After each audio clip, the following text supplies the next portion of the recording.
Welcome back to another deep exploration of video game lore. Tonight, we're venturing into the grim and unforgiving world of fear and hunger, a universe where the occult is not merely a backdrop, but the very foundation upon which reality itself is built.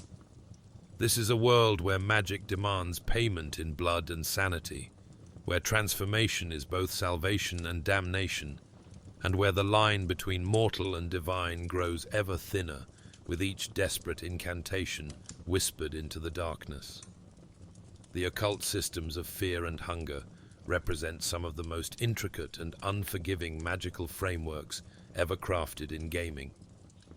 Unlike many fantasy worlds, where magic is simply another tool to be mastered, here it represents a fundamental corruption of the natural order, a reaching into the abyss that inevitably reaches back. Every spell cast, every ritual performed, every transformation undergone carries with it a weight that extends far beyond mere mechanical cost. These are not simple game systems, but rather elaborate representations of humanity's desperate struggle against cosmic indifference, the inevitable price of power, and the madness that waits at the edges of forbidden knowledge. Before we delve into the specific mechanics and manifestations of these occult forces, we must understand the philosophical foundation upon which they rest. The fear and hunger universe operates under a cosmology where gods, both old and new, hold genuine power over reality. These are not distant, unknowable entities, but active forces that can be bargained with, appealed to, and in some cases, overthrown entirely. The magic that mortals wield is derived from these divine sources, borrowed power that comes with strings attached, invisible chains that bind the practitioner to forces they can never fully comprehend or control. In the world of fear and hunger, magic is fundamentally an act of communion with forces greater than oneself. There are no self-taught wizards conjuring fireballs through pure willpower, no innate magical gifts that spring forth unbidden from talented individuals. Every practitioner of the occult arts must first establish a connection with one or more of the gods that rule over this dark universe, building what the game terms as affinity through specific acts, rituals, and sacrifices that please or appease these cosmic entities. This requirement creates a transactional relationship between mortal and divine that colors every aspect of magical practice. The gods of this world are not benevolent patrons bestowing gifts upon their faithful. They are primordial forces with their own agendas, their own desires, their own alien logic that operates on scales beyond human comprehension. To gain power from them is to acknowledge their authority, to submit oneself to their influence, and to accept that the magic wielded is never truly yours, but rather something borrowed, something that can be taken away or turned against you should you fall from favor. The Hexen table serves as the primary interface through which mortal practitioners codify their relationship with these divine powers. Found in scattered locations throughout both games in the series, these tables are not mere furniture, but rather focal points of occult energy, places where the barrier between mortal and divine grows thin enough for knowledge to pass through. When a practitioner approaches the Hexen, they are not simply purchasing skills from a menu, but rather petitioning the forces they have aligned themselves with, requesting that fragments of divine power be granted to them in exchange for offerings, typically in the form of soul stones or lesser souls harvested from the enemies they have slain. The soul becomes the currency of power in this dark economy. Lesser souls can be extracted from the corpses of defeated enemies through the use of soul stones, crystalline objects that can capture and contain the spiritual essence of the recently deceased. These lesser souls serve as payment for basic magical knowledge, each one representing a fragment of spiritual energy that can be offered up to the gods in exchange for their secrets. For more advanced or powerful magic, greater souls are required, typically those harvested from beings of exceptional power or significance. This creates a grim calculus where the practitioner must constantly weigh the value of life against the value of power, must decide which souls are worth harvesting and which prices are too high to pay. The structure of magical learning in Fear and Hunger follows a strict hierarchical progression tied directly to one's relationship with specific deities. Each of the major gods, the older gods who predate human civilization, maintains their own domain of magical influence, their own school of spells and abilities that reflect their fundamental nature and purpose.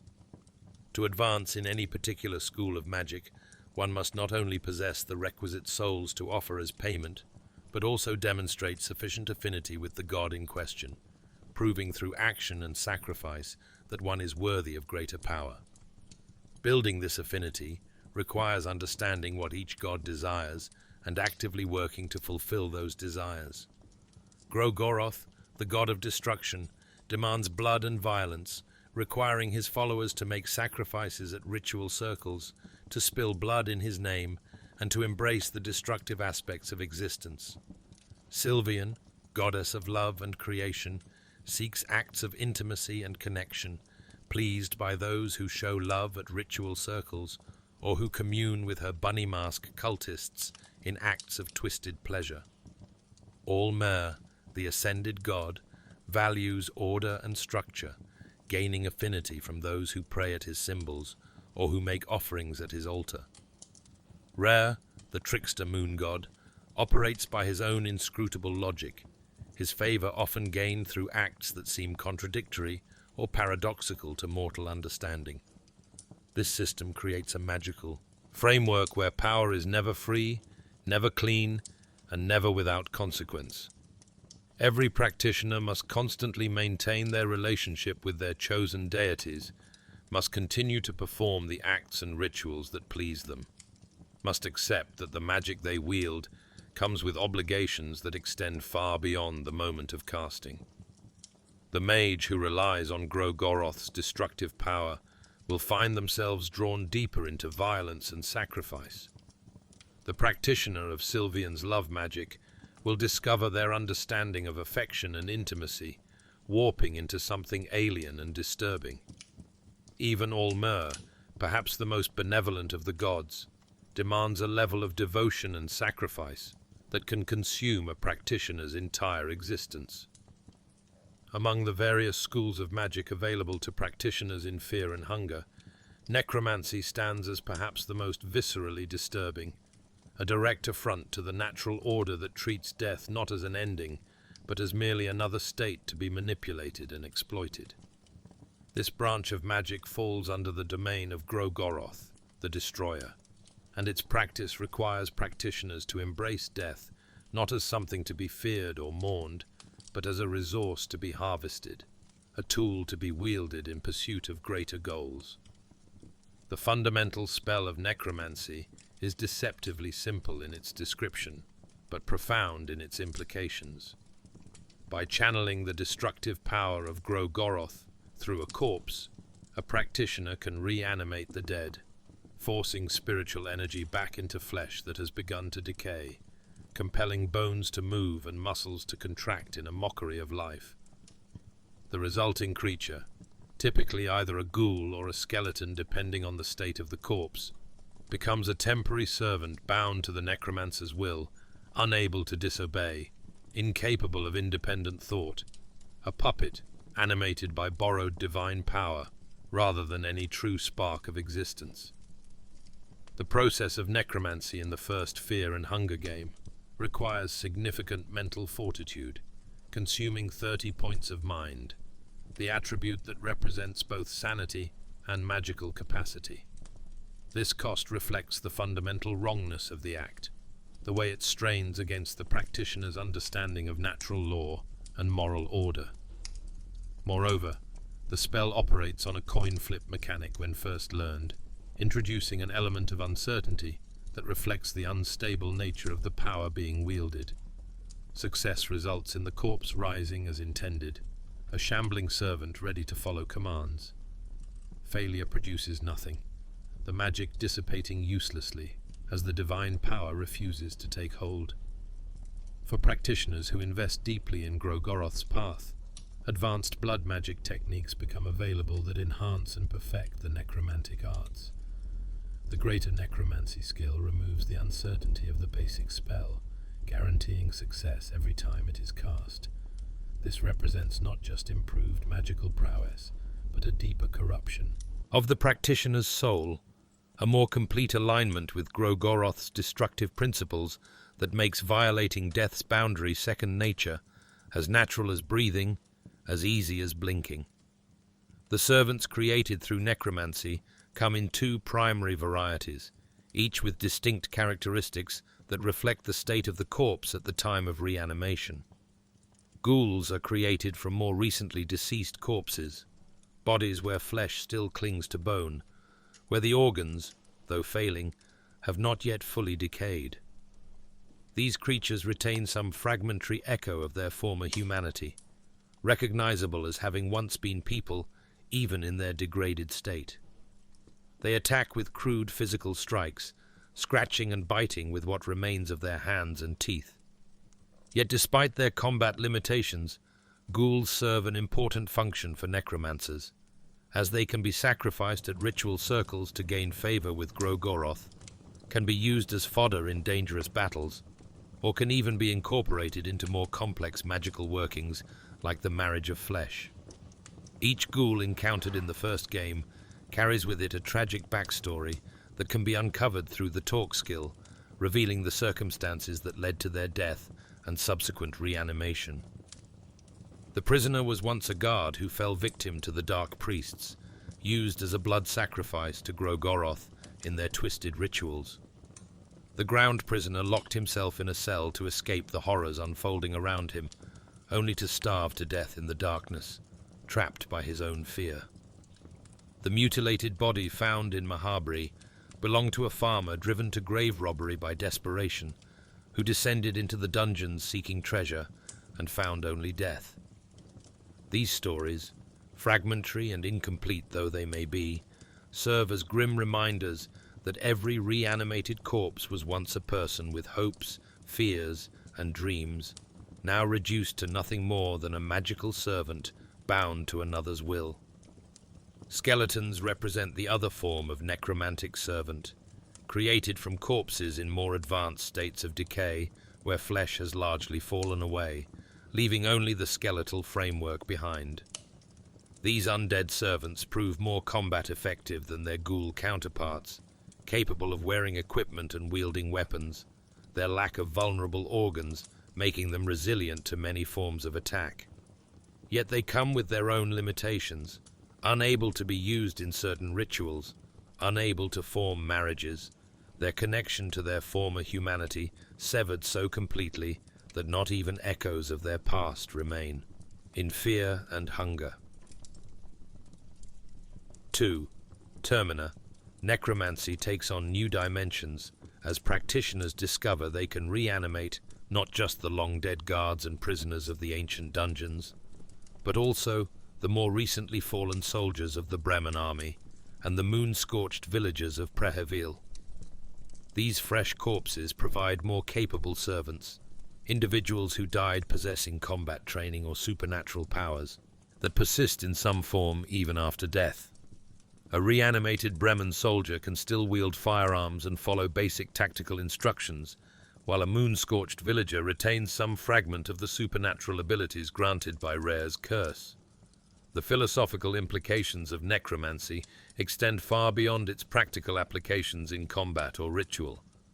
Every act of reanimation represents a fundamental violation of death's finality, a rejection of the natural cycle that sees all living things eventually return to dust and decay. The practitioner of necromancy declares through their actions that they hold authority over life and death, that the boundary between these states is merely another obstacle to be overcome through application of sufficient power. This hubris, this rejection of fundamental natural law, carries with it spiritual consequences that may not be immediately apparent but accumulate over time. The mental cost of necromancy, that 30-point drain on mind that accompanies each casting, represents more than just magical exhaustion. It reflects the toll that manipulating death takes on the practitioner's psyche, the way repeated violation of this most sacred boundary erodes one's sense of normalcy and moral order. Each corpse raised is another step down a path that leads away from humanity towards something colder and more alien, something that views other beings not as individuals with inherent worth, but as potential resources to be exploited. The necromancer who raises too many corpses may find themselves looking at the living with the same calculating gaze they once reserved for the dead, weighing the value of a person's soul against the value of their potential service. Moreover, necromancy establishes a relationship with death that pervades every aspect of the practitioner's existence. To regularly traffic with corpses and reanimated servants is to surround oneself with constant reminders of mortality, to live in close proximity to decay and dissolution. The smell of death becomes familiar, even comforting. The sight of decaying flesh loses its power to disturb. The screams of the undead fade into background noise, no more noteworthy than the chirping of birds or the rustle of leaves. This desensitization, this gradual numbing to the horror of death, represents its own form of death, a slow killing of empathy and human connection that leaves the necromancer isolated in their dark tower of corpses and forbidden knowledge. Yet for all its darkness and moral transgression, necromancy remains a tempting path for those desperate enough to embrace it. In a world as cruel and unforgiving as fear and hunger, where death stalks every shadow and survival requires constant vigilance, the ability to raise even temporary allies from the corpses of the fallen provides a significant tactical advantage. The lone adventurer facing overwhelming odds need not face them truly alone if they possess the knowledge to reanimate the bodies of past victims.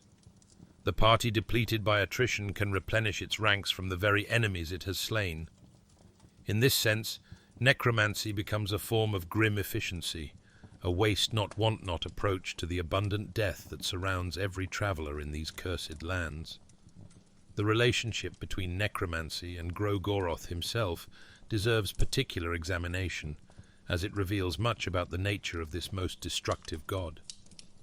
Gro-goroth does not oppose death or seek to prevent it. Rather, he embraces it as a necessary component of the universal cycle, the clearing away of the old to make room for the new. Necromancy, in this context, becomes not a defiance of Gro-goroth's domain, but an extension of it, a way of extracting every possible use from something before allowing it to pass into true oblivion. The reanimated corpse serves for a time, fulfills its purpose, and then is allowed to finally rest, having given its absolute all to the cause of its necromantic master. This alignment between necromancy and Gro-goroth's philosophy of destruction means that practitioners of this dark art do not typically face divine opposition to their actions.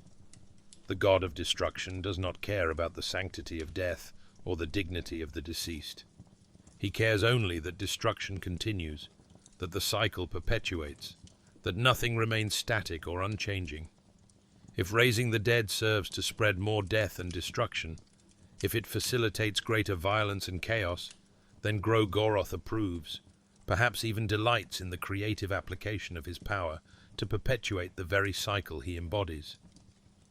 While necromancy manipulates death itself, the broader category of dark and blood magic delves into the raw destructive potential of Gro-goroth's domain, channeling pure annihilative force into forms that can tear flesh, shatter minds, and unmake existence itself. These spells represent the most direct application of divine power, requiring practitioners to become conduits for energies that fundamentally oppose creation, preservation, and order. The hurting spell stands as the foundational offensive magic in Gro-goroth's arsenal, a deceptively simple-sounding ability that inflicts direct harm upon a target through pure magical force. Unlike weapon-based combat that relies on physical prowess or projectile weapons that depend on accuracy, hurting bypasses all physical defenses, striking directly at the victim's vital essence. The spell manifests as dark energy that wraps around the target, squeezing and crushing, inflicting damage that cannot be blocked by shields or deflected by armor. This represents magic in its most brutally efficient form, power applied with singular purpose and no wasted effort. The mental cost of casting hurting is substantial, requiring 40 points of mind in its basic form. This cost reflects not the complexity of the spell, which is actually quite straightforward, but rather the psychological toll of channeling such purely destructive force through one's own consciousness. To cast hurting is to temporarily become an instrument of annihilation, to align one's entire being with the principle of harm, to want with absolute intensity for another living thing to cease existing.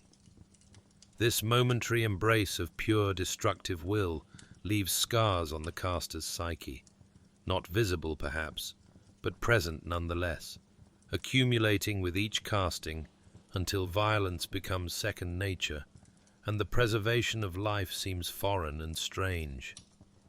For practitioners who pursue mastery of blood magic through the greater blood magic skill, the cost of hurting drops dramatically to merely 10 points of mind. This reduction represents far more than improved efficiency. It signals a fundamental transformation in the practitioner's relationship with destruction, a point where channeling annihilative force has become so natural, so aligned with their essential being, that it requires barely more effort than drawing breath. The blood mage who can cast hurting with such ease has passed beyond the realm of ordinary morality, has embraced destruction so completely that creating it becomes almost effortless. The blood golem spell represents a more complex application of blood magic, allowing practitioners to literally sacrifice their own vitality to manifest a physical servant. By offering up 20 points of body, the attribute representing physical health and integrity, the blood mage can conjure forth a horrifying creature of exposed muscle and sinew, a humanoid figure with its skin completely absent, every blood vessel and tendon visible to the naked eye. This creature serves as a temporary ally, attacking enemies with single-minded aggression and tremendous physical strength.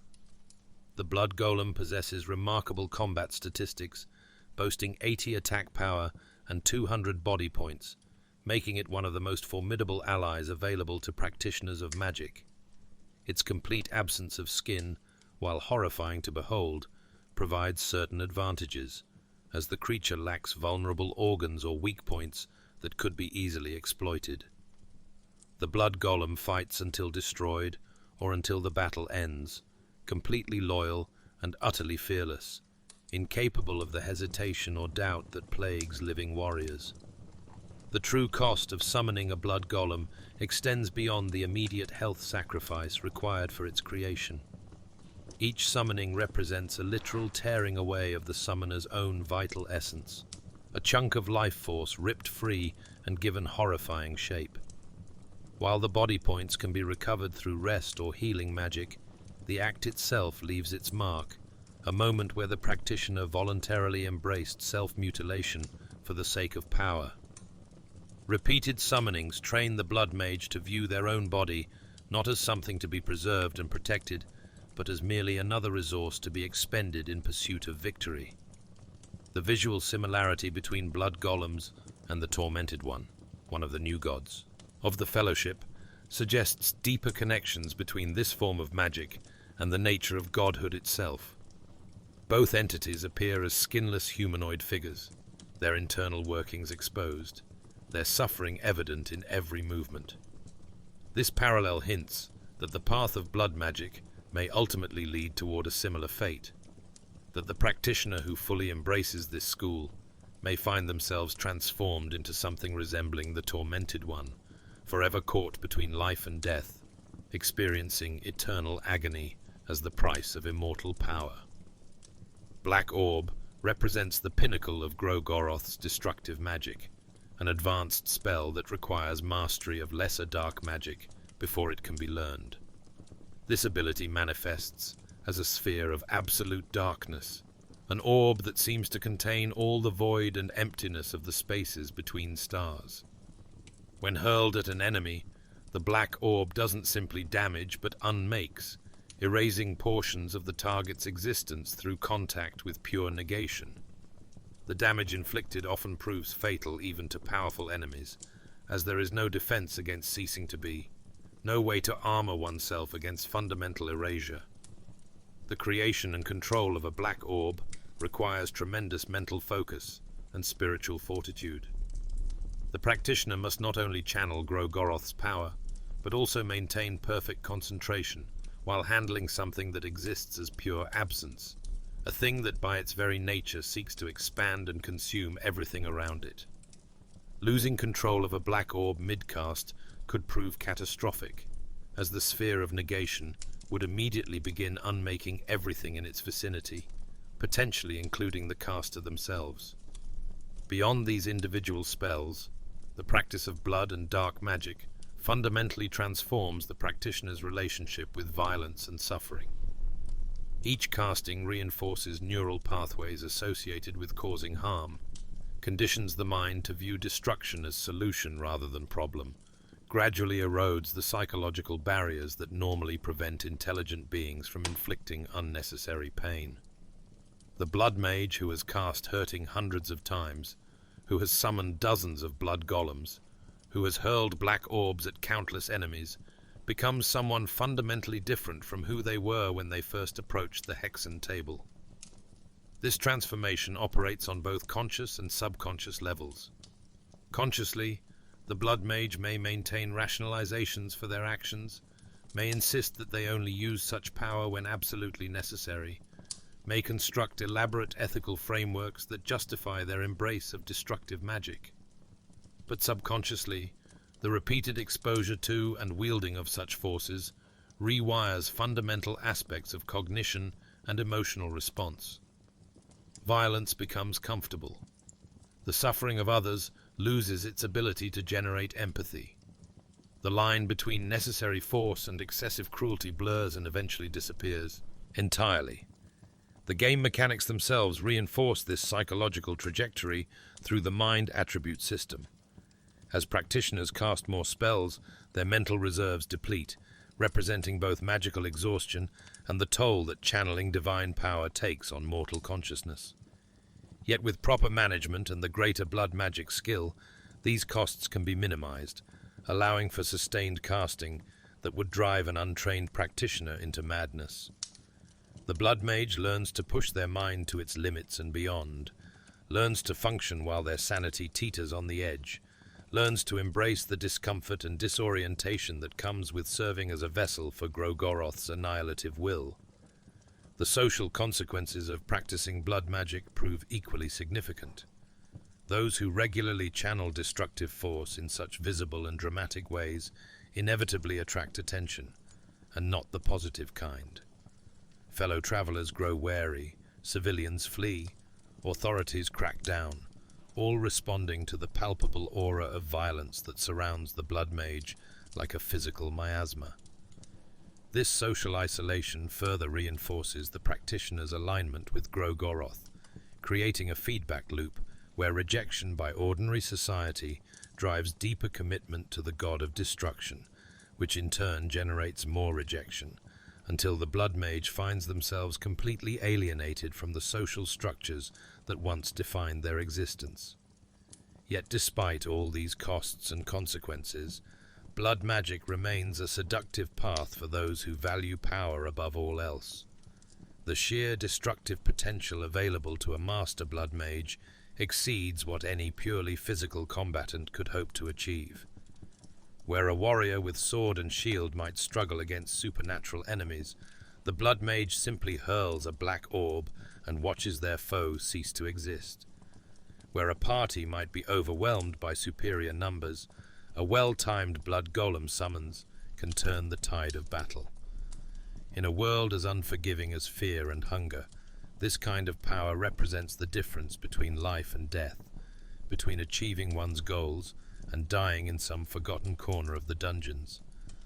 The relationship between blood magic and sacrifice deserves special attention, as it illuminates much about Gro-goroth's philosophy and the nature of power in this universe. Every blood magic spell requires sacrifice of some kind, whether the caster's own vitality, their mental stability, or the lives of others. This requirement is not arbitrary, but fundamental to how such magic operates. Gro-goroth, as god of destruction, can only create through destruction, can only grant power through the taking of power. The blood mage who refuses to sacrifice, who tries to wield destructive force while preserving and protecting, fundamentally misunderstands the bargain they have entered into. This principle extends to the ritual circles scattered throughout the world, where practitioners can offer party members as blood sacrifices to Gro-goroth in exchange for increased affinity and favor. The game allows the sacrifice of specific party members, those vulnerable or expendable enough to be offered up, turning companions into currency in the ongoing transaction between mortal and god. The act of sacrifice, the conscious decision to end another life for personal gain, represents perhaps the darkest application of blood magic's underlying philosophy, the moment where the practitioner explicitly chooses power over human connection, magical advancement over moral constraint.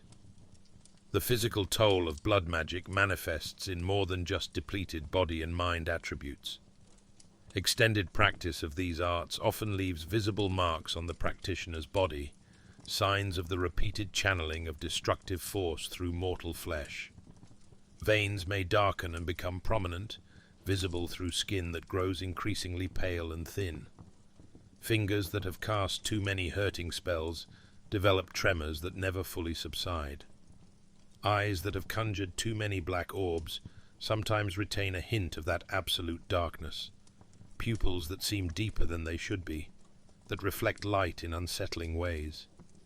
These physical changes serve as warning signs to those wise enough to recognize them, marks that identify the bearer as someone who has delved too deeply into forces beyond mortal ken. In communities aware of magical practice, such signs often lead to persecution or exile, as ordinary citizens recognize instinctively that someone who bears the marks of Gro-goroth's favor has become something other than fully human, something potentially dangerous to have in proximity to innocent life. Not all magic in Fear and Hunger's universe serves destructive ends. The path of enlightenment, associated primarily with All-mer, and to some extent with the new gods of the Fellowship, offers practitioners access to magic focused on healing, protection, and the advancement of consciousness, rather than its degradation. Yet even these seemingly benevolent arts carry their own costs and complications, their own ways of transforming those who practice them into something other than what they were. The healing spell represents the foundational ability of enlightenment magic, allowing practitioners to channel restorative energy into wounded allies, knitting flesh and mending bone through application of divine power. Unlike the violent and dramatic effects of dark magic, healing works subtly, accelerating the body's natural recovery processes, stimulating cellular regeneration, clearing away infection and disease. The spell can restore substantial amounts of body to a single target, potentially saving lives that would otherwise be lost to injury or combat damage. The mental cost of healing varies depending on the sophistication of the technique being employed and the depth of injury being addressed. Basic healing requires moderate mind expenditure, reflecting the concentration needed to direct restorative energy precisely where it's needed without causing unintended side effects or wasting power on already healthy tissue. More advanced healing techniques can restore greater amounts of health but demand correspondingly greater mental investment, pushing the healer's consciousness to its limits as they attempt to hold the pattern of perfect health clearly enough in their mind to manifest it in another's body. Greater healing represents the pinnacle of restorative magic, a spell that can bring even those at death's door back to full health, that can repair injuries so severe they would normally prove fatal. The power required to perform such comprehensive restoration is immense, and the mental toll correspondingly severe. Practitioners who rely too heavily on greater healing may find themselves mentally exhausted after only a few castings, their consciousness strained by repeatedly holding the impossibly complex pattern of a human body in perfect health, clearly enough to impose that pattern on damaged reality. The hurting spell, despite its name, also appears in the Enlightenment school of magic, representing a curious intersection between healing and harm. In the context of Enlightenment magic, hurting functions not as pure destruction, but as a form of aggressive intervention, a way of disrupting disease or corruption by directly attacking it with focused magical force. The enlightened practitioner uses hurting to burn away infection, to shatter malign enchantments, to excise spiritual corruption from afflicted souls. This application of harmful magic in service of healing demonstrates the complex ethical landscape that Enlightenment practitioners must navigate. The philosophical framework underlying Enlightenment magic differs fundamentally from that of blood magic or necromancy. Where Gro-goroth's practitioners embrace destruction and violation of natural law, the enlightened mage seeks to work in harmony with existence, to understand and leverage the fundamental principles that govern life and consciousness. This approach requires years of study and meditation, countless hours spent contemplating the nature of reality, seeking to perceive the deeper patterns that underlie apparent chaos. All-mer, the primary divine source of Enlightenment magic, represents a path toward divinity through mortal effort. His mythology casts him as a human who achieved godhood through his own actions and sacrifices, rather than being born divine or ascending through usurpation of another's power. This example provides a template for Enlightenment practitioners, suggesting that sufficient dedication and understanding might allow anyone to transcend mortal limitations, to achieve something approaching the divine through pure effort of will and clarity of perception. The practical manifestation of this philosophy appears in spells like Blood Portal, which allows practitioners to create mystical doorways between ritual circles, effectively enabling instantaneous travel across vast distances. This ability requires deep understanding of spatial relationships and the underlying structure of reality, knowledge that can only be gained through intense study and meditation. The blood mage who wants instant results from dark magic need only call upon Gro-goroth's destructive power and endure the consequences. The Enlightenment practitioner seeking similar capabilities must first comprehend the fundamental nature of space and distance, must understand at a level beyond mere intellectual knowledge how reality holds together, must achieve sufficient clarity of perception to manipulate that structure without shattering it entirely. Another significant Enlightenment ability is phase shift, which allows practitioners to temporarily step outside of normal space, folding distance to move instantly through walls and obstacles. This spell represents perhaps the ultimate expression of Enlightenment magic's underlying philosophy, the idea that all apparent barriers are ultimately illusions, limitations imposed by incomplete perception rather than fundamental restrictions. The enlightened practitioner, who has achieved sufficient understanding, can simply choose not to be limited by walls or locked doors, can step through them as easily as walking through mist, because they perceive the fundamental truth that such obstacles are merely arrangements of atoms, temporary configurations that hold no ultimate authority over consciousness. The pursuit of enlightenment through magical practice carries psychological and spiritual costs, distinct from but no less significant than those imposed by darker magical paths. The Enlightenment practitioner must maintain absolute mental clarity and emotional equilibrium, must avoid the kind of attachment and passion that drives most human behavior. This requirement stems from the nature of Enlightenment magic itself, which demands that the practitioner perceive reality as it truly is, rather than as emotion and bias would present it. Yet in pursuing this clarity, in stripping away the emotional attachments and cognitive biases that make human existence bearable, the Enlightenment mage risks losing essential aspects of their humanity. The more advanced an enlightenment practitioner becomes, the more they find themselves drifting away from ordinary human concerns and connections. Emotions that once felt urgent and overwhelming now seem merely interesting, phenomena to be observed and understood rather than experienced and expressed. Relationships that once provided meaning and purpose become complications, distractions from the pursuit of ever greater clarity. The enlightened mage may heal wounded companions and save countless lives through their magic, yet feel nothing approaching what normal humans would call compassion or love. Performing these acts, not from emotional drive, but from abstract recognition that preserving life aligns with their understanding of cosmic order. This emotional detachment can make enlightenment practitioners excellent healers, but poor companions. The wounded warrior lying before them represents an interesting puzzle to be solved, rather than a suffering person to be comforted. The successful healing brings satisfaction from solving the puzzle correctly, rather than joy at having saved a life. Over time, those who practice enlightenment magic extensively may find themselves unable to connect with others on a genuine emotional level, their clarity of perception having burned away the very mechanisms that make such connection possible. The game mechanics reinforce this trajectory through the mind attribute system. Enlightenment magic generally costs less mind to cast than blood magic, reflecting its more refined and efficient nature.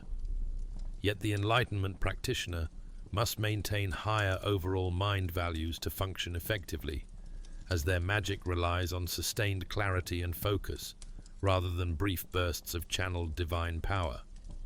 This creates pressure to avoid activities or situations that might cloud judgment or disturb mental equilibrium, effectively discouraging the normal human experiences of passion, grief, rage, and other powerful emotions. The relationship between enlightenment magic and the new gods deserves examination, as it illuminates the ultimate trajectory of this path. The Fellowship members who ascended to become new gods were all, in their way, seekers of enlightenment, individuals who pursued understanding and power through study and self-improvement rather than through simple violence. Yet their ascension did not bring them happiness or fulfillment, but rather eternal existence in the Grand Hall, watching time pass, observing reality's cycles without the ability or desire to significantly intervene. This fate suggests a dark truth about the path of enlightenment, that its ultimate end may be a kind of death in life, an achievement of such perfect understanding that nothing remains capable of generating interest or engagement. The perfectly enlightened being perceives all of reality with absolute clarity, understands all patterns and principles, sees through all illusions and limitations. Yet what reason does such a being have to act? What could possibly motivate someone who perceives reality's fundamental nature with such perfect clarity? The new gods sit in their hall precisely because they have achieved understanding so complete that it has paralyzed them, leaving them capable of observing but largely uninterested in doing. Among all the occult practices documented in Fear and Hunger, few prove as disturbing or as profound as the marriage of flesh, Sylvian's twisted gift to humanity. This ritual represents the goddess of love's attempt to solve one of mortality's most painful limitations, the inevitable separation that death imposes upon those who love each other. If two beings merge completely, become one flesh and one soul, then death cannot separate them, for they no longer exist as individuals who could be pulled apart. It's a solution born from love twisted by immortal incomprehension, a divine attempt to fix human suffering that only creates new forms of horror. The ritual itself appears deceptively simple. Two willing participants enter a ritual circle dedicated to Sylvian, one of the sacred spaces where the barrier between mortal and divine grows thin enough for her power to flow through. There, they perform an act of love, an intimate physical joining that serves as catalyst for a far deeper magical fusion. As bodies intertwine in passion, Sylvian's power flows through them, responding to the love they share, to their desire for union.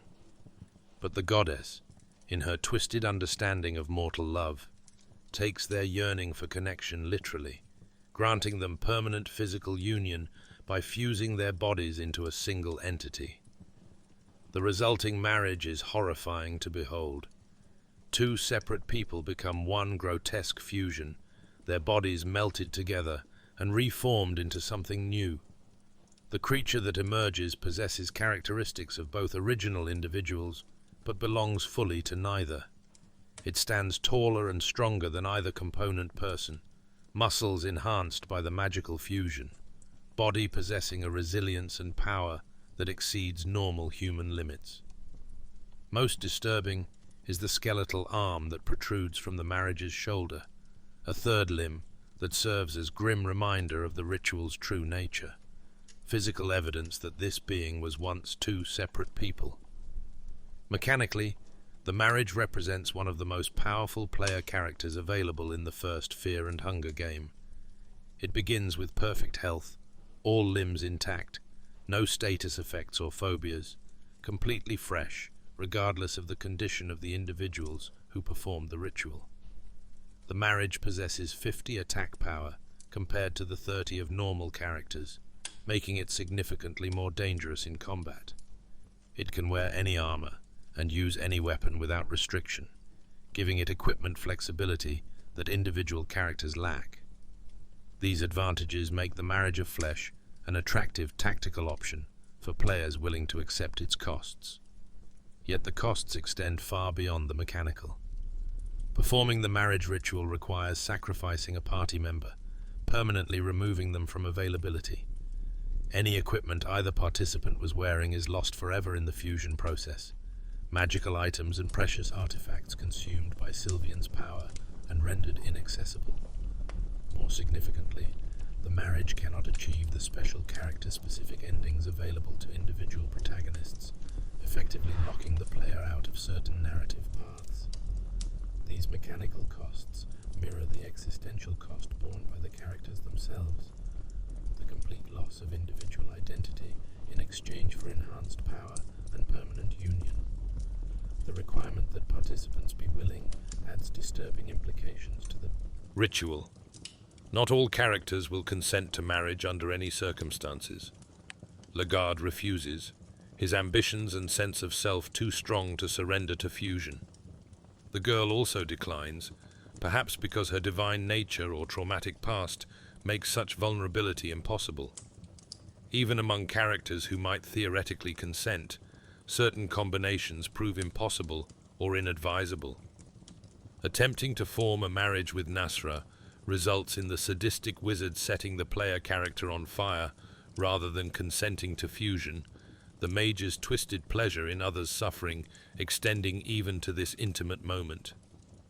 The easiest path to creating a marriage involves using necromancy to raise a ghoul, a reanimated corpse that, being magically bound to the necromancer's will always consent to any request, including fusion. This creates perhaps the darkest version of the marriage ritual, a living person fusing with a reanimated corpse, joining their vital essence with dead flesh, reanimated through dark magic. The resulting creature embodies both life and death, creation and necromancy.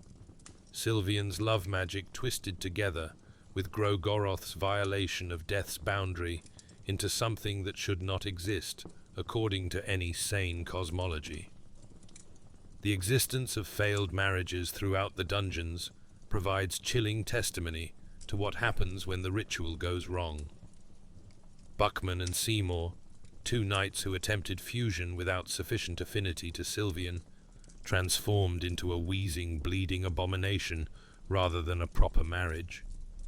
Their failed fusion resulted in a creature caught between states, neither properly alive nor dead, suffering endless agony from the incomplete melding of their flesh and souls.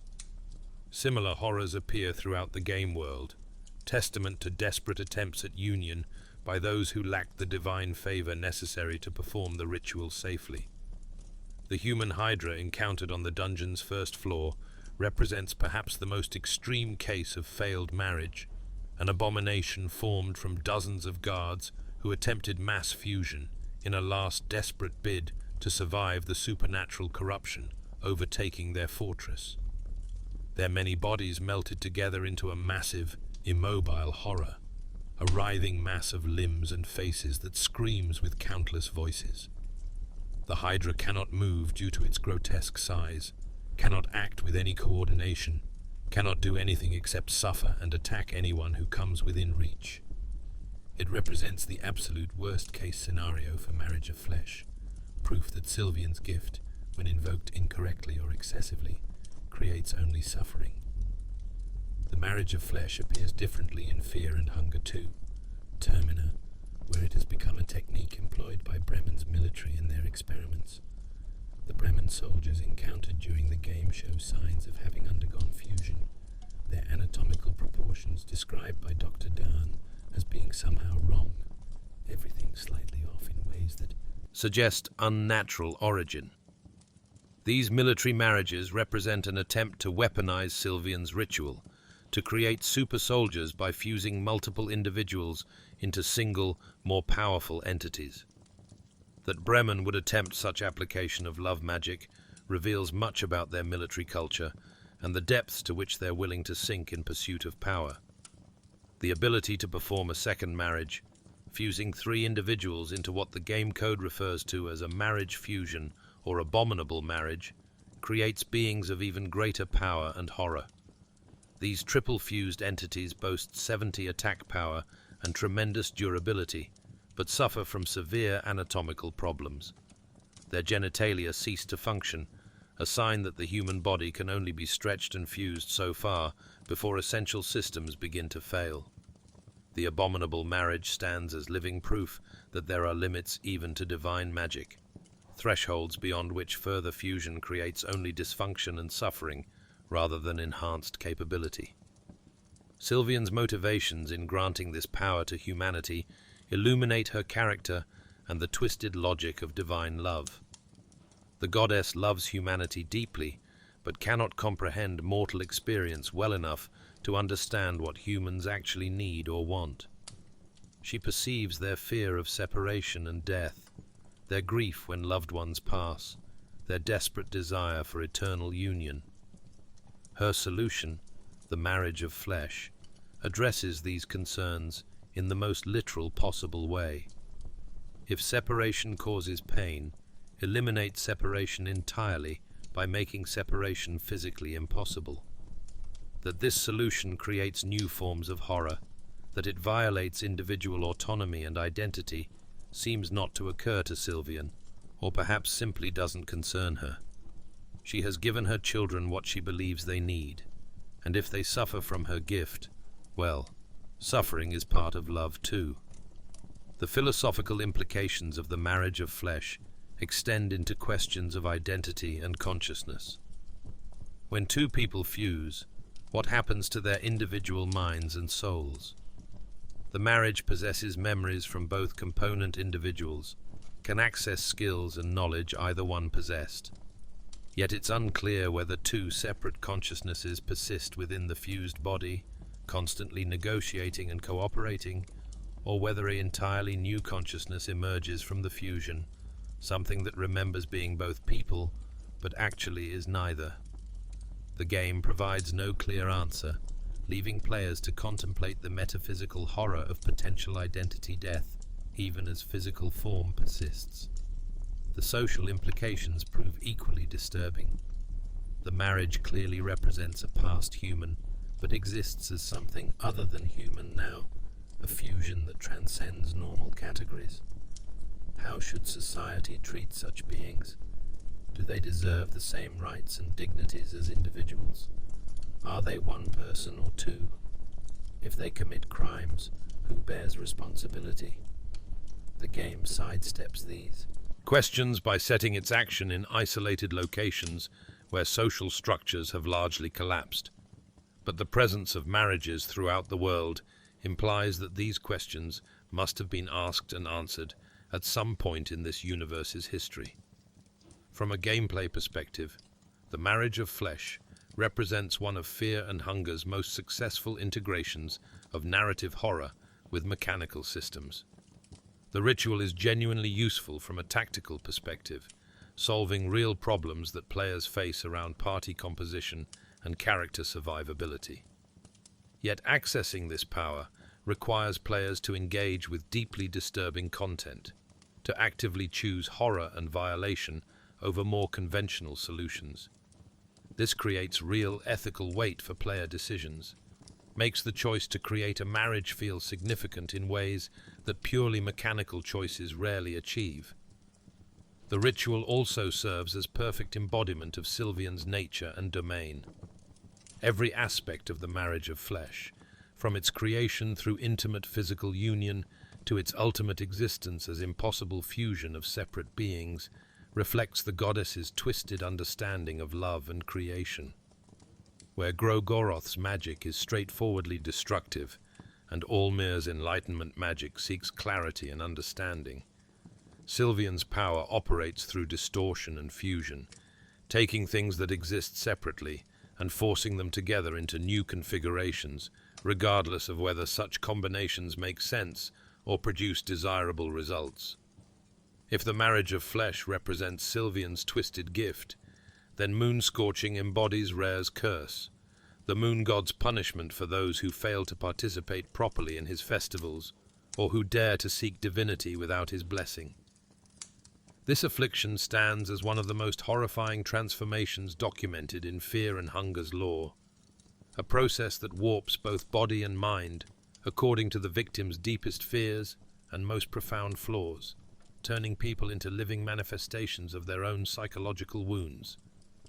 The moon has held a sinister significance throughout Fear and Hunger's history, documented in texts dating back to the 9th century under the name Moonlight Cancer. Rher, the trickster moon god, is described as the deity of madness and those who have succumbed to it, his moonlight revealing truths that human minds cannot safely process. In ancient writings, Rher's blessing is said to uncover reality beneath human filth, exposing fundamental truths that shatter sanity and stability. Whether this unveiled truth is more accurate than human perception remains debatable, but its effects on those who perceive it are uniformly catastrophic. During the events of Fear and Hunger 2, Termina, set in the year 1942, Rher enacts a festival in the town of Preheville, drawing 14 contestants to participate in ritual combat over a 3-day period. The festival's rules are simple yet cruel. Contestants must kill each other. Those who refuse to participate or who fail to dispatch their fellow contestants quickly enough face Rher's punishment in the form of moonscorching. The entire population of Preheville, along with occupying Bremen army forces, had previously succumbed to the affliction when they failed to properly observe an earlier iteration of the festival, transforming the town into a nightmare landscape populated by moon-scorched horrors. The physical symptoms of moonscorching manifest first, visible signs that Rher's gaze has fallen upon a victim. Skin becomes scorched and discolored, hardening into an almost armor-like consistency that resists conventional weapons. The flesh dries and cracks, developing unnatural growths and severe scarring that spreads across the body like fire-consuming paper. Facial features stretch and contort, pulled into configurations that only barely resemble human physiognomy. In mild cases, victims might retain recognizable human shape even as their features distort. In severe cases, transformation progresses until the victim barely resembles anything that was once human. But moonscorching's physical changes, horrifying as they are, represent only the most obvious manifestation of Rher's curse. The psychological transformation proves equally severe and perhaps more disturbing. Most moon-scorched victims lose all capacity for coherent speech, managing only threats and incomprehensible rambling. Many become violently aggressive, attacking anyone they encounter with single-minded fury. Their human consciousness, if it persists at all, seems buried beneath layers of rage and madness, unable to reassert control over bodies that have become weapons turned against all life. The most disturbing aspect of moonscorching appears in its tailored nature. Rher doesn't simply inflict random mutation upon his victims. Rather, the specific form that moonscorching takes reflects the victim's own psyche, manifesting their deepest fears, most profound insecurities, and hidden aspects of their personality that they've tried hardest to suppress or deny. The transformation forces these psychological wounds into physical form, creating bodies that embody internal trauma in flesh and bone. Among the contestants of the Termina Festival, each potential moonscorch form reveals profound truths about the individual. Abella, the skilled mechanic, transforms into the Chaugnar, a hulking figure with the head of an elephant. This form reflects her internalized feelings about working in a male-dominated field, her fear that others see her as mannish or brutish rather than feminine, that her technical skills mark her as somehow less than a woman. The elephant head specifically may reference how she feels objectified or made into something exotic and strange, rather than simply human. The transformation doesn't just change appearance. Chaugnar gains tremendous physical strength and the ability to produce a horrifying sound called the Doomsday Trumpet, a noise so painful and disorienting that it can rupture blood vessels and drain sanity from those who hear it. This power represents Abella's suppressed rage at the constant subtle discrimination she faces, her fury at being judged and dismissed, given physical form as a weapon that forces others to experience a fraction of the psychological violence she endures daily. Marco, the boxer haunted by having accidentally killed an opponent in the ring, transforms into the gentleman, a grotesque figure that embodies his fear of his own capacity for violence. The gentleman represents how Marco sees himself, not as a skilled athlete engaged in a dangerous sport, but as a mindless brute, a killer who lacks sufficient control over his own strength. His moonscorch form makes this self-perception literal, creating a body that exists only to inflict violence, that knows nothing except how to hurt and destroy.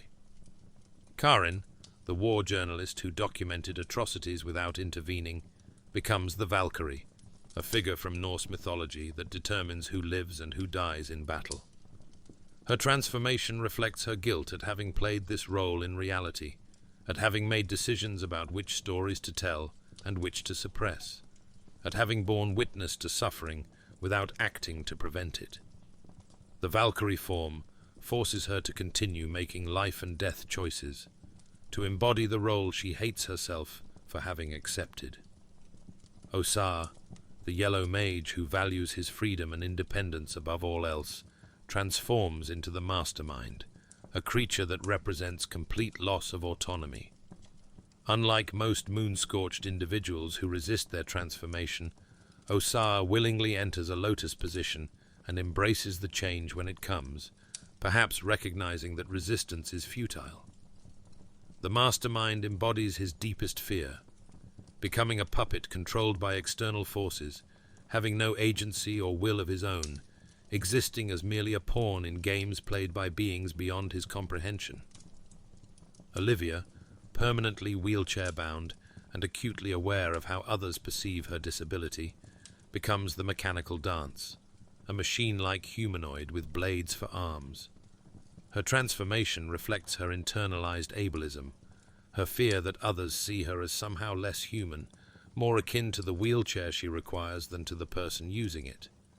The blade arms represent how she sometimes feels weaponized by her disability, turned into a symbol or tool rather than recognized as a complete person. Most disturbingly, when asked what happened to her, the mechanical dance responds that she has always been this way, suggesting that on some level, Olivia cannot separate her identity from her disability. Dan, the doctor who has seen too much suffering and death, transforms into Pocket Cat, a disturbing entity that appears throughout fear and hunger lore as a being that specifically targets and kills children.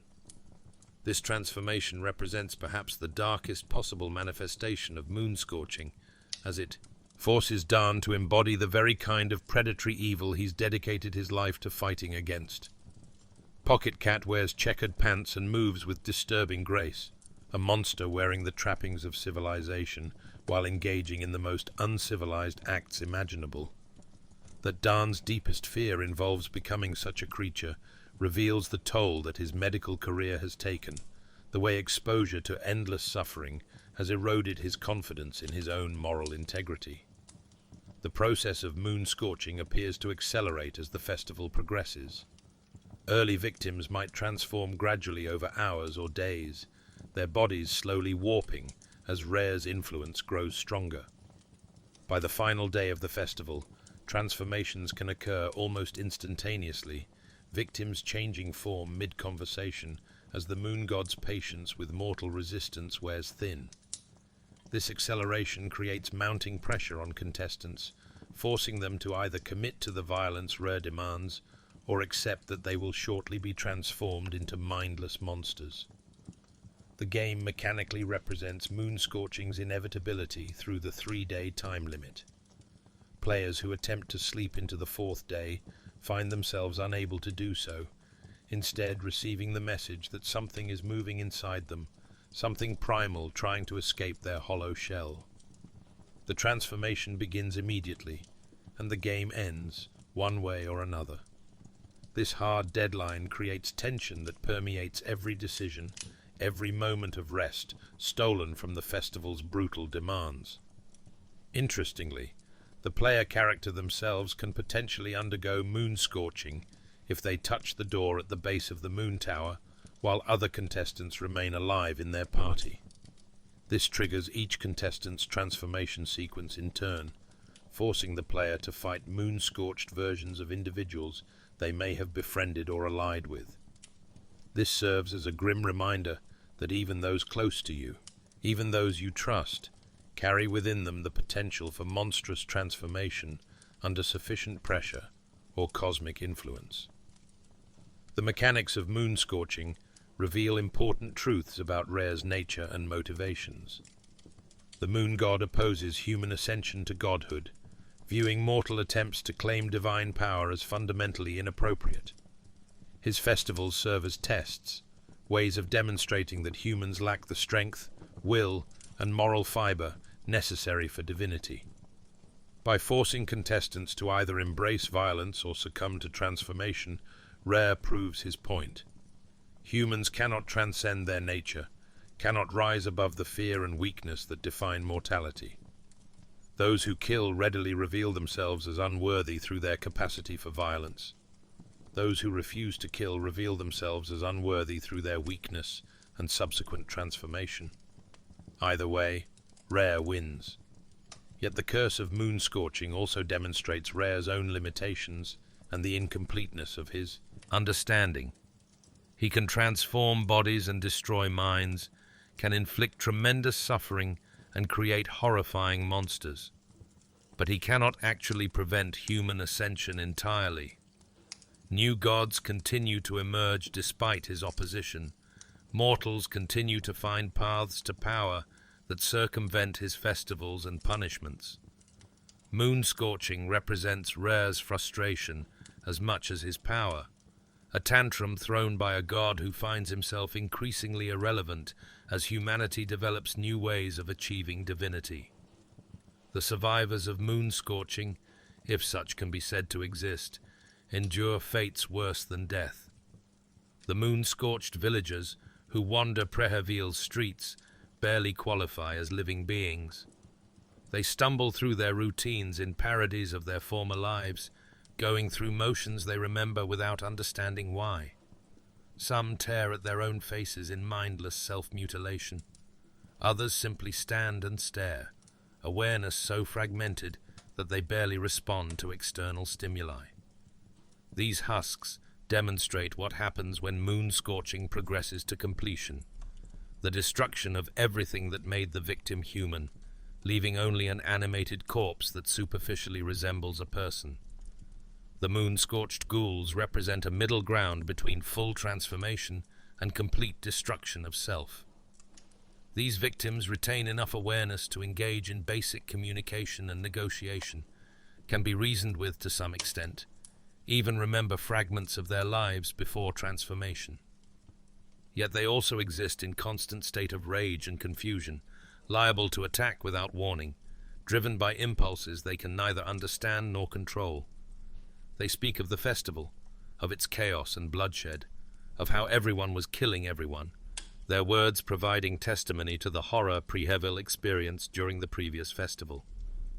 From a narrative and thematic perspective, moonscorching serves as perfect embodiment of cosmic horror's central conceit, that there exist forces so powerful and so alien that mere exposure to them destroys human sanity and identity. Rher's moonlight doesn't physically harm victims initially. Rather, it reveals truths about themselves that they cannot psychologically process, shows them aspects of their own nature that contradict their self-image so fundamentally that their minds break under the cognitive dissonance. The physical transformation follows psychological breakdown, body warping to match a mind that has already been shattered. The detailed attention given to each contestant's unique moonscorch form demonstrates Fear and Hunger 2's commitment to psychological horror and character development. These transformations aren't random body horror for its own sake, but rather carefully crafted manifestations of each character's inner life. Understanding what someone becomes when moonscorched provides insight into who they were before transformation, reveals the fears and insecurities they hid even from themselves. This creates tragic dimension to every potential moonscorching, as players watch characters they've come to understand forced to become living embodiments of their worst fears. Among all the transformations and occult practices documented in Fear and Hunger, none carries such profound implications as the ascension to godhood itself. This represents not mere increase in power or acquisition of new abilities, but fundamental transformation of one's nature, the crossing of a threshold from mortal to divine that can never be reversed. Three primary categories of gods exist in this universe: the older gods, who predate human civilization; the ascended gods, who achieved divinity through their own actions; and the new gods, who used the throne of ascension in Mahabre to claim divine power. Each path to godhood comes with its own requirements, its own costs, its own implications for what the ascending being will become. The story of the girl who becomes the god of fear and hunger provides perhaps the most complete documentation of an ascension process, and the most disturbing. This nameless child, imprisoned in the dungeons of fear and hunger since birth, represents something unique in the world's history. A being born from the union of Lagard, a human with prophetic significance, and Nilvan, one of the new gods of the Fellowship. This parentage grants her a soul that radiates power rivaling the older gods, a spiritual potential unprecedented in any previously documented being. The girl's early life consists of nothing but suffering and deprivation. Locked in a cage in the dungeon's upper levels, she knows nothing of kindness, affection, or even basic human decency. She has no name because no one cared enough to give her one. She has no voice, her tongue having been removed at some point in her captivity. She exists as a blank slate, a pure being unshaped by the experiences that normally form personality and identity. This absence of formative experience proves crucial to her eventual nature as a god, because she will shape her divine domain based solely on what she has known: fear and hunger. The ascension process requires that the girl be brought to the altar of darkness, located within the body of the god of the depths in the deepest parts of the dungeon. This journey itself serves as test and preparation, forcing the girl and her escort through trials that demonstrate whether they possess the strength necessary to facilitate divinity's birth. When she finally reaches the altar, surrounded by mountains of corpses, in a void so profound that even darkness seems bright by comparison, the transformation begins. The girl's ascension is not peaceful or painless. Her body undergoes multiple distinct transformations, each more horrific than the last, as she sheds her mortal form and assumes divine shape. In her first form, she appears as a massive, misshapen creature with multiple limbs and faces, a grotesque amalgamation of body parts that resembles the symbol used to represent her. This form reflects her incomplete nature, still caught between human and divine, still struggling to determine what she will become. In subsequent forms, she grows larger and more abstract, her appearance becoming less recognizably human as she embraces her divine nature more fully. She develops multiple arms in her fourth form, allowing her to perform the devastating stampede of arms attack that can overwhelm even prepared opponents through sheer volume of strikes. In her final form, she achieves a terrible beauty, becoming a towering figure of divine power whose mere gaze can kill through a coin flip mechanic, forcing victims to either survive her attention or die instantly as she judges them unworthy of continued existence. Throughout the transformation and subsequent battle, the girl demonstrates powers that exceed anything available to mortal practitioners. She attacks with overwhelming force, changes form to adapt to threats, and cannot be permanently harmed through conventional means because she is in the process of becoming something that transcends the limitations of physical form. Defeating her requires not just martial prowess, but perfect timing, careful resource management, and willingness to exploit any possible advantage, including items that remind her of her mortal life and cause her to hesitate briefly. If the player character provided the girl with a dagger and a peculiar doll earlier in the game, showing her kindness when she had known only cruelty, these items serve as anchors during her transformation. Twice during the battle, once for each item, she pauses to reminisce about these small kindnesses, remembering briefly what it meant to be treated as a person, rather than as an object. These moments of remembrance cause her to skip turns in combat, representing her human consciousness briefly reasserting itself before being subsumed again into the divine entity she is becoming. Upon her defeat, if the player character manages to overcome her divine form, the newborn god of fear and hunger acknowledges their strength. She speaks to the player character directly, her words revealing the transformation's completion and her new understanding of existence. She tells them that they delved too deep, that this was always going to be a one-way trip, that they should simply lie down and rest because something beautiful and terrible is being born in this darkness. Then, as an act of final mercy, she kills her champion, ending their life peacefully, rather than forcing them to witness what she will become. The god of fear and hunger emerges from this process as something that rivals the power of the older gods themselves. Her symbol, a doubled and mirrored version of the god of the depths runic symbol, reflects how she has assumed aspects of that ancient deity even as she remains fundamentally different.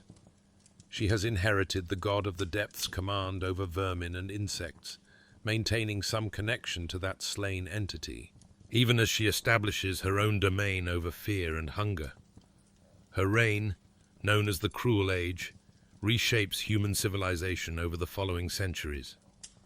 Where Nilvan had hoped her daughter would bring light to mankind, the god of fear and hunger instead enforces growth through suffering.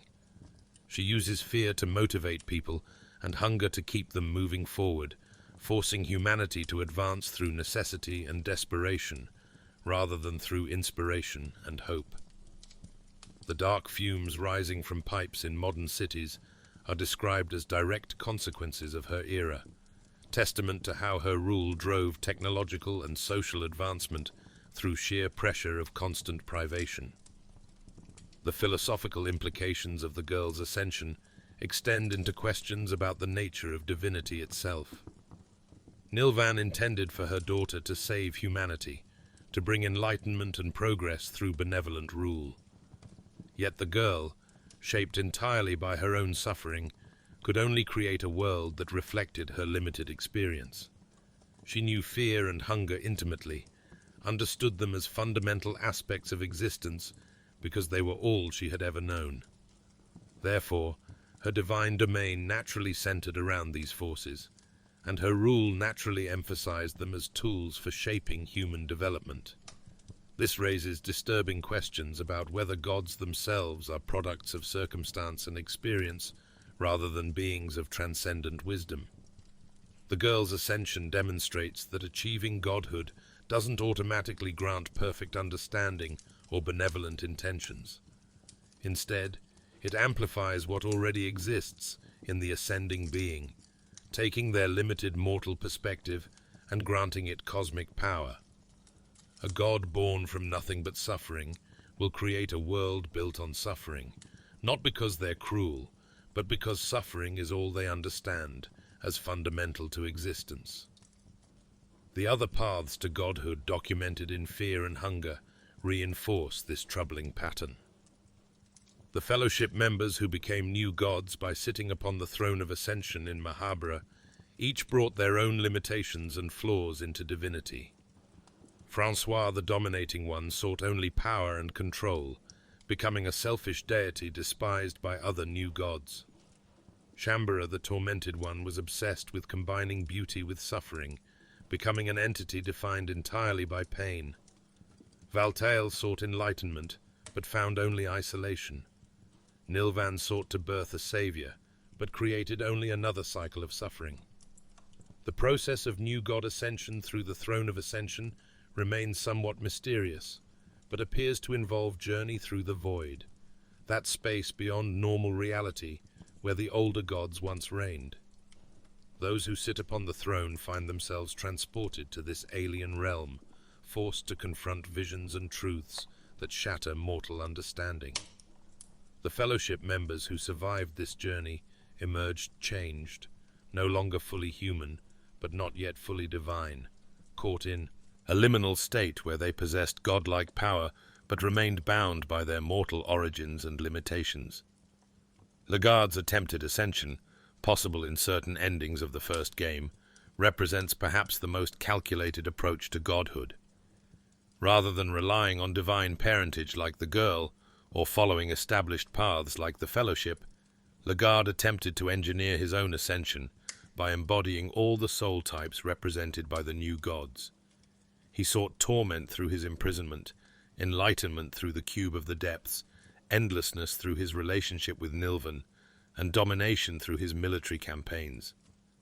This attempt at comprehensive ascension aimed to create a god superior to all previous new gods, a being who transcended the limitations of any single soul type. Whether Lagarde's ascension succeeds depends on player choices, but in endings where it does occur, he emerges as the Yellow King, an entity that seems to possess powers exceeding those of normal new gods. The Yellow King demonstrates ability to manipulate reality in ways that other new gods cannot, suggesting that Lagarde's carefully planned approach produced something genuinely unique and powerful. Yet even this calculated ascension comes with costs, as Lagarde must abandon his humanity entirely, must let go of everything that once made him human in order to claim the power he sought. The machine god logic represents a third path to divinity documented in Termina, one that involves fusion of humanity with its own technological creations. This form of ascension appears to be ongoing during the events of the second game, with Olivia's sister Rayla serving as vessel for the nascent deity, the machine. God's ascension doesn't follow patterns established by older or new gods, but rather represents something new, a deity born from humanity's relationship with technology rather than with older divine forces. Logic's domain involves absorption of individuals into a vast network, where each person's actions reverberate throughout the system, creating a kind of shared consensus reality or paradise. This represents fundamentally different conception of godhood, one based on connection and integration rather than dominance or transcendence. Yet it's unclear whether this approach truly avoids the problems that plague other forms of divinity, or whether it simply creates new forms of horror, where individual consciousness dissolves into a collective that may or may not retain meaningful identity. The ascension of any being to godhood has profound implications for the cosmos as a whole. Each new deity reshapes reality according to their nature and understanding, creates ripples that affect not just their immediate surroundings, but the fundamental structure of existence itself. The god of fear and hunger's ascension initiated the cruel age that reshaped human civilization. Logic's emergence appears to be ending that age and beginning a new era centered around technology and interconnection. These cosmic cycles turn according to which deities hold power at any given moment, with mortal life caught in between, shaped by forces it can barely comprehend, let alone control.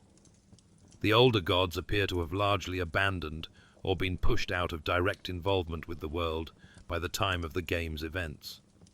Rher stands as one of the few older gods still actively observing and influencing humanity, and his influence manifests primarily as opposition to mortal ascension, rather than as any attempt to improve or guide human development. This withdrawal or defeat of the older gods creates space for new gods and ascended gods to claim power, but their mortal origins and limitations mean they typically lack the cosmic perspective necessary to wield divine power wisely. The Grand Hall of the Gods serves as repository for new gods whose time of direct rule has ended. These inactive deities sit at long tables, observing reality, but no longer shaping it significantly, their powers diminished, but not eliminated entirely. The hall represents a kind of divine retirement, a place where gods can rest after their cycles of influence end. Yet it also suggests a troubling truth, that even gods can become irrelevant, can be pushed aside by newer powers, can find themselves without purpose or function, despite possessing abilities that dwarf those of any mortal. The requirements for godhood appear to vary depending on the path chosen, but generally include some combination of exceptional soul power, successful completion of trials that prove worthiness, and willingness to abandon everything that defines mortal existence. The girl possessed a soul that rivaled older gods from birth, but still required journey to the altar of darkness to claim her divinity.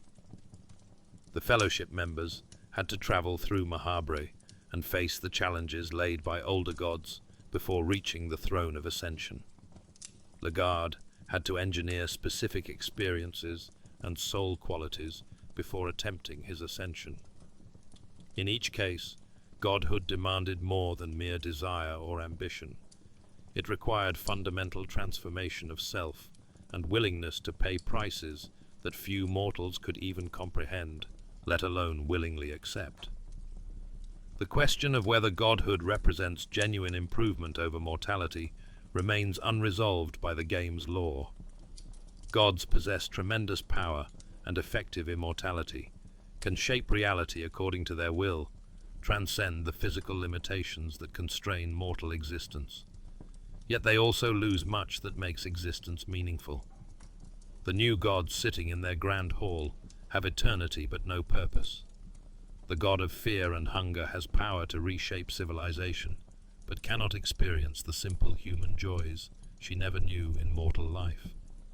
Even the older gods, with all their cosmic might, seem to have grown bored or disillusioned with existence, abandoning the world they once shaped so actively. This ambiguity about godhood's desirability reflects broader themes in fear and hunger about the costs of power and transformation. Every advancement, every increase in capability, comes with loss of some essential quality. The practitioner who masters blood magic loses their capacity for peaceful existence. The enlightened sage loses emotional connection. The moon-scorched victim loses their humanity entirely. And the ascending god loses everything that made them mortal, gaining unlimited power at the cost of unlimited alienation from the very existence they once inhabited.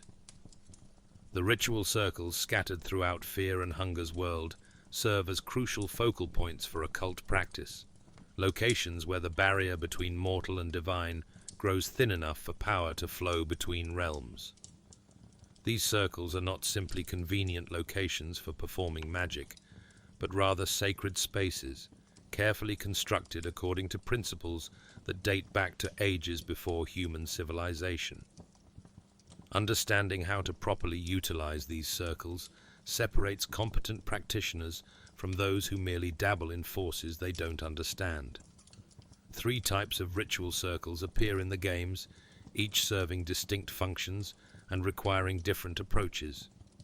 Asymmetric circles provide the most versatile options, allowing practitioners to draw sigils of various gods upon them to activate different effects. Perfection circles are pre-inscribed with specific divine symbols and provide powerful benefits when activated correctly. Imperfect circles serve as interfaces with the new gods, requiring specific offerings rather than drawn sigils to produce their effects. The asymmetric circles function as blank canvases upon which practitioners can inscribe the sigil of any god they possess knowledge of. This requires both a piece of chalk to physically draw the symbol and a skin Bible containing that god's information, ensuring that only those who have invested time in occult study can access divine power through these circles. Once a sigil is properly drawn, the circle activates, channeling that god's power into the ritual space and granting effects aligned with their domain. Drawing Gro-goroth's sigil creates a circle suitable for blood sacrifices, allowing practitioners to offer party members to the god of destruction in exchange for increased affinity and favor. The sacrifice must be willing, or at least unable to resist, and only certain characters prove acceptable offerings. Ghouls, skeletons, demon kids, moonless, and the girl can all be sacrificed, while other party members either refuse or prove unacceptable to Gro-goroth for reasons unclear. The act of sacrifice increases the practitioner's standing with Gro-goroth significantly, demonstrating commitment to his destructive principles through willing destruction of potential allies. Sylvian's sigil transforms a circle into a place of love magic, enabling the marriage of flesh ritual. Here, 2 willing participants can perform the acts of physical love that serve as catalyst for magical fusion, merging their bodies and souls into single entity under Sylvian's blessing. The circle provides the divine power necessary for fusion, while also ensuring that the resulting marriage remains stable rather than degrading into the kind of failed abominations that result from improper performance of the ritual. All-mer's sigil creates blood portal capability, allowing practitioners to instantly travel between any ritual circles that bear his mark. This proves invaluable for navigation of large or complex areas, effectively creating a fast travel network that can bypass locked doors, dangerous territories, and other obstacles. However, establishing this network requires significant upfront investment, as the practitioner must physically travel to each location, draw All-mer's sigil with their limited chalk supply, and then maintain affinity with the ascended god to keep the portals functioning. Rher's sigil appears on certain pre-drawn circles throughout the world, but cannot be manually inscribed by practitioners. These rare circles lead to otherworldly dimensions when activated, spaces that exist outside normal reality, where the moon god's power holds absolute sway. One such dimension contains the Man in Black, a mysterious figure who offers knowledge and the ability to recruit Black Kalev as ally. The inability to create new rare circles reflects the moon god's nature as fundamentally opposed to mortal ambition. He will grant access to his power on his terms, at locations of his choosing, but will not allow mortals to freely invoke his presence wherever convenient. Venushka's sigil can be drawn in Termina, invoking the child of Gro-goroth and Sylvian, the god of nature whose form changes according to region and whose temper matches nature's volatility. Venushka circles provide the pinecone pig, a peculiar item that grants random beneficial effects during combat, representing nature's unpredictable bounty that can nourish and protect those who properly honor it. The perfection circles offer more powerful and specialized effects than asymmetric circles, but require finding them in specific locations rather than being available wherever convenient. These circles serve as prayer sites where practitioners can commune directly with specific divine forces, offering devotion and receiving blessings in return. The benefits granted vary from complete healing of body and mind to provision of powerful items or abilities, making perfection circles valuable resources worth seeking despite the danger often involved in reaching them. The imperfect circles interface specifically with new gods rather than older gods, requiring material offerings rather than drawn sigils. The most significant function of these circles in Termina involves offering severed heads to the Tainted One, one of the new gods. This grisly practice requires that heads be removed from corpses using a bone saw, maintaining their integrity for presentation to the divine entity. Each head offered provides a soul stone shard, with 3 shards combining to form a complete soul stone usable at the hexen. This system of trading heads for soul stones creates disturbing economy around death and dismemberment. Practitioners learn to view corpses not as tragic remains of former people, but as resource nodes, sources of valuable materials that can be harvested and traded. The act of carrying multiple severed heads in one's inventory, of carefully preserving them for later use, of calculating their value against the cost of desired skills, represents profound moral desensitization that extends beyond mere acceptance of violence into active commodification of human remains. Other imperfect circles serve different functions. One allows offering of the dead crow to summon the tormented one for battle, providing practitioners opportunity to claim his chains of torment ability if they can defeat this powerful new god. Another accepts the portrait of a young man, summoning a unique vendor who trades rare items for rust-colored pearls. These specialized functions demonstrate that each imperfect circle connects to specific divine entities or forces, requiring knowledge of what each circle wants before it can be properly utilized. The limitation on ritual circle use adds strategic depth to their employment. In the first game, each circle can only be used once before being consumed, forcing practitioners to carefully consider which rituals to perform and in what order. A circle used for prayer cannot subsequently be used for sacrifice. A circle used for marriage cannot later serve as blood portal hub. This scarcity means that efficient ritual circle use requires planning ahead, understanding what resources will be needed throughout a run, and allocating circles appropriately.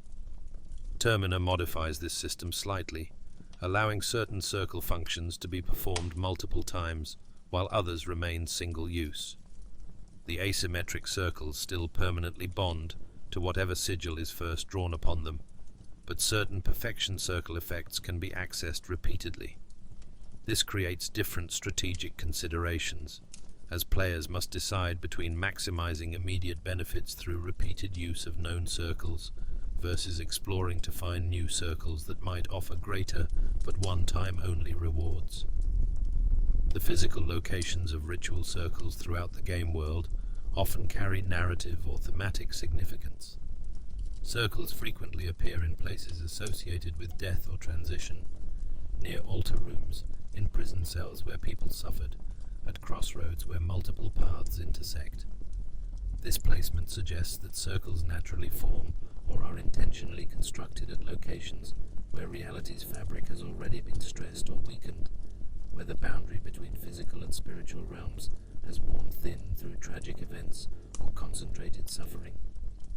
The ritual circles also serve as save points in both games, representing one of the few places where progress can be preserved against the game's punishing difficulty and frequent death mechanics. This mechanical function reinforces their narrative role as places of power and safety, locations where the overwhelming darkness and danger that permeates the rest of the world briefly relents enough to allow rest and recovery. Yet even this safety is conditional and limited, as circles can be dangerous to reach, and their protective influence extends only to their immediate vicinity. The requirement for specific components to activate ritual circles, primarily chalk and skin Bibles, creates meaningful resource management considerations. Chalk is relatively scarce, limiting how many circles can be inscribed with chosen sigils before the practitioner runs out. Skin Bibles must be found or purchased, requiring either exploration or expenditure of other resources. This ensures that ritual circle magic remains significant investment rather than easily accessible power, maintaining the sense that occult practices demand preparation and sacrifice rather than being available on demand. The aesthetic design of ritual circles reinforces their role as bridges between mortal and divine realms. Most appear as intricate patterns carved or painted onto floor or ground, symbols that seem to predate human civilization even when found in nominally human-constructed spaces. The patterns themselves often incorporate geometric shapes and sigils that hurt to look at too directly, that seem to shimmer and shift when viewed from peripheral vision, that suggest depths and dimensions beyond what three-dimensional space should contain. Some ritual circles show signs of extensive prior use, their patterns worn smooth by countless feet over untold years. Others appear pristine despite obvious age, suggesting either that they're maintained by forces beyond mortal comprehension, or that they exist somewhat outside normal temporal flow. The juxtaposition of ancient construction with functional utility demonstrates how occult knowledge in Fear and Hunger's world represents recovered understanding rather than new discovery. Practitioners accessing systems built by civilizations that existed before human history began. The practice of ritual magic through these circles requires not just knowledge and components, but also proper mindset and intent. Approaching a circle with doubt or fear can cause rituals to fail or produce unintended effects. The practitioner must understand what they're attempting to accomplish, must believe in the reality of divine power, must subordinate their ego and will to forces greater than themselves. This psychological requirement means that ritual magic remains accessible only to those who have already committed significantly to occult practice, who have already crossed psychological thresholds that most people never approach. The social implications of ritual circle use prove significant in world-building terms. These circles exist openly in many locations, suggesting that at some point in history their use was common enough to warrant widespread construction. Yet by the time of the game's events, knowledge of how to properly use circles has become relatively rare, preserved primarily in forbidden texts like the Skin Bibles. This implies societal collapse or deliberate suppression of occult knowledge, periods where information about ritual magic was lost or hidden away, leaving circles as architectural remnants of ages when humanity possessed greater understanding of how to interface with divine forces. Understanding the deeper currents of Fear and Hunger's occult systems requires examining the institutions and individuals who have shaped magical practice over millennia. Chief among these is the Fellowship, a group of 5 mortals who journeyed to Mahabre in the year 809 and achieved ascension to become new gods, fundamentally altering the cosmic order and establishing patterns that would influence magical practice for centuries afterward. The Fellowship consisted of 5 distinct individuals, each bringing unique perspective and soul type to their collective quest. Francois, who would become the dominating one, sought power and control, viewing godhood primarily as means to impose his will upon reality. Nilvan, the Endless One, pursued transcendence and immortality, seeking to escape mortality's limitations through divine transformation. Shambara, the Tormented One, obsessed over the intersection of beauty and suffering, believing that true art could only emerge from pain. Valtail, the Enlightened One, followed path of knowledge and understanding, seeking to comprehend reality's fundamental nature. And finally, Nosramus, the Forgotten One, whose story bears no listeners, who refused ascension at the crucial moment after learning truths that made divinity seem more curse than blessing. The journey to Mahabharata itself served as the Fellowship's first great trial, requiring them to navigate the dungeons of fear and hunger, to survive their deadly corridors and hostile inhabitants, to overcome challenges specifically designed by the older gods to test mortal worthiness for divinity. These trials forced each member to confront their deepest fears and greatest weaknesses, to demonstrate through action rather than mere ambition that they possessed qualities necessary for godhood. Upon reaching Mahabharata's golden gates, the same gates through which All-mer had passed 809 years earlier, the Fellowship stood at the threshold of divinity. Here, at this crucial moment, the older gods made their final move, revealing to Nosramus the greater scheme of things, showing him how reality truly operated, explaining the cycles and patterns that govern divine rule. Many people had undergone similar trials throughout history, had reached this same threshold, had sat upon the throne of ascension seeking power. Yet nothing had changed for humanity across the eons. The gods simply took turns ruling, each imposing their limited perspective upon reality for a time, before being replaced by the next, the cosmic cycle perpetuating itself without meaningful progress or improvement. Nosramus, understanding this truth, refused his ascension. He saw that becoming a new god meant entering an infinite cycle of limited rule, followed by purposeless existence in the Grand Hall, meant gaining power without purpose, meant trading genuine mortality with all its meaning for pointless immortality as cosmic spectator. His refusal created a rift in the Fellowship, his 4 companions proceeding with their ascension while he stepped aside, choosing instead to pursue understanding through mortal means. The 4 who ascended established themselves as the dominant divine powers of their era, tearing down the legacy of the older gods and creating a new world order where mankind could choose its own gods rather than being subject to the arbitrary rule of primordial forces. This represented a revolutionary shift in cosmic politics, suggesting that mortal will and choice might matter more than divine authority, that humanity could shape its own destiny rather than being passive subjects of powers beyond its comprehension. Yet the reality of the Fellowship's rule proved less revolutionary than this rhetoric suggested.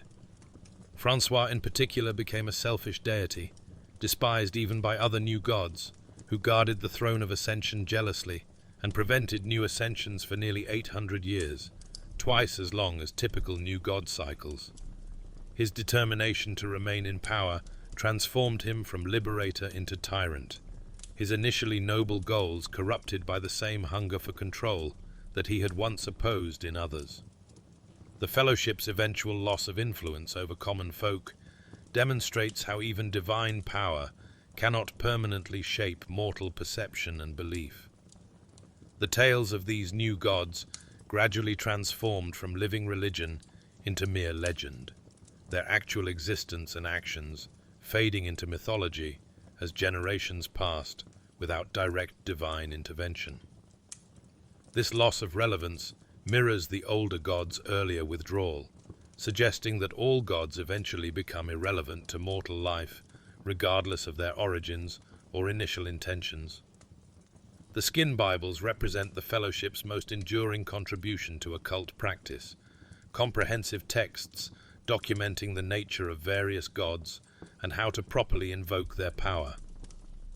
These books were written by Enki Ankarian during the medieval period, centuries after the Fellowship's ascension, suggesting that knowledge of divine forces had become sufficiently obscure by that time to warrant comprehensive documentation.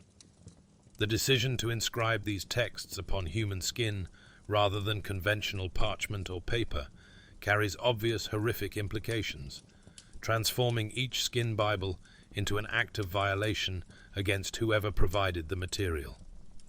Each Skin Bible focuses on a specific deity, providing historical background, philosophical framework, and practical instructions for building affinity and accessing that god's power. The texts make no moral judgments about the forces they describe, presenting even the most destructive or disturbing gods with scholarly detachment that prioritizes accuracy over ethical consideration. This neutrality reflects Enki's own path as enlightened practitioner, someone who sought to understand reality as it truly exists, rather than as morality would prefer it to be. The Skin Bible dedicated to Gro-goroth explains the god of destruction's role in the cosmic cycle, his relationship with Sylvian as necessary complement to creation, his association with violence and blood as means of clearing away the old to make space for the new. It provides instructions for building affinity through acts of sacrifice and destruction, for channeling his power into spells like Hurting and Black Orb, for understanding destruction not as evil, but as necessary component of existence's perpetual renewal. Sylvian's Skin Bible details the goddess of love's twisted affection for humanity, her gradual transformation from benevolent creator into obsessive manipulator, as she realized her children would never return her love with equal intensity. It explains how her gift of love magic, also known as flower magic, briefly threw mankind into craze of fleshly delights before being suppressed or lost. It provides instructions for the marriage of flesh and other Sylvian rituals, framing these practices not as violations, but as expressions of love so profound that ordinary boundaries between individuals become meaningless. The Skin Bible for All-mer presents two competing narratives of his origins, acknowledging uncertainty about whether he was truly virgin-born messiah figure or artificial construction designed by the entity Vitruvia. It details his gathering of 12 apostles, his crucifixion by corrupt kings and sultans, his ascension to Mahabra, and his return to overthrow the tyrants and establish new world order. The text treats these events as potentially factual history rather than mere religious mythology, suggesting that All-mer's divine status emerged from actual historical events rather than from abstract theological concepts. Rher's Skin Bible acknowledges the difficulty of separating fact from fiction regarding the moon god, as lore about this primordial entity dates back to the dawn of time and has been heavily mythologized. It presents Rher as god of the insane and those who have succumbed to madness, his moonlight revealing truths beneath human filth that prove too much for mortal minds to handle. The text remains agnostic about whether Rher's revealed truth is more accurate than human perception, suggesting that the question itself may be unanswerable from mortal perspective. The Skin Bible, documenting the god of fear and hunger, provides perhaps the most complete account of a new god's creation, describing how Lagard and Nilvan joined in dreams to conceive a child, how the girl grew knowing only suffering, how she was brought to the altar of darkness where she consumed the god of the depths and achieved ascension. It explains her reign as the cruel age, her use of fear and hunger as tools to force human advancement, the technological and social progress that resulted from her harsh but effective rule. The text presents her not as villain, but as force of nature, divine embodiment of harsh truths about how progress often requires suffering. Beyond the Skin Bibles, various other occult texts circulate throughout Fear and Hunger's world, each preserving fragments of forbidden knowledge or practical magical techniques. The ancient book provides instructions for necromancy, allowing practitioners to raise ghouls and skeletons without requiring prior affinity with Gro-goroth.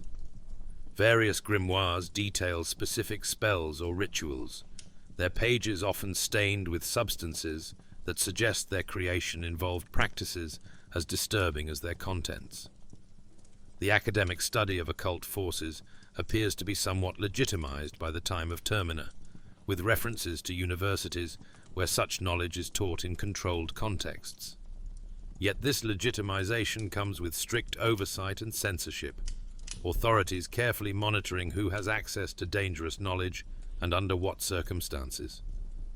The Bremen military in particular demonstrates interest in weaponizing occult practices, suggesting that institutional study of magic often serves state power rather than advancing genuine understanding.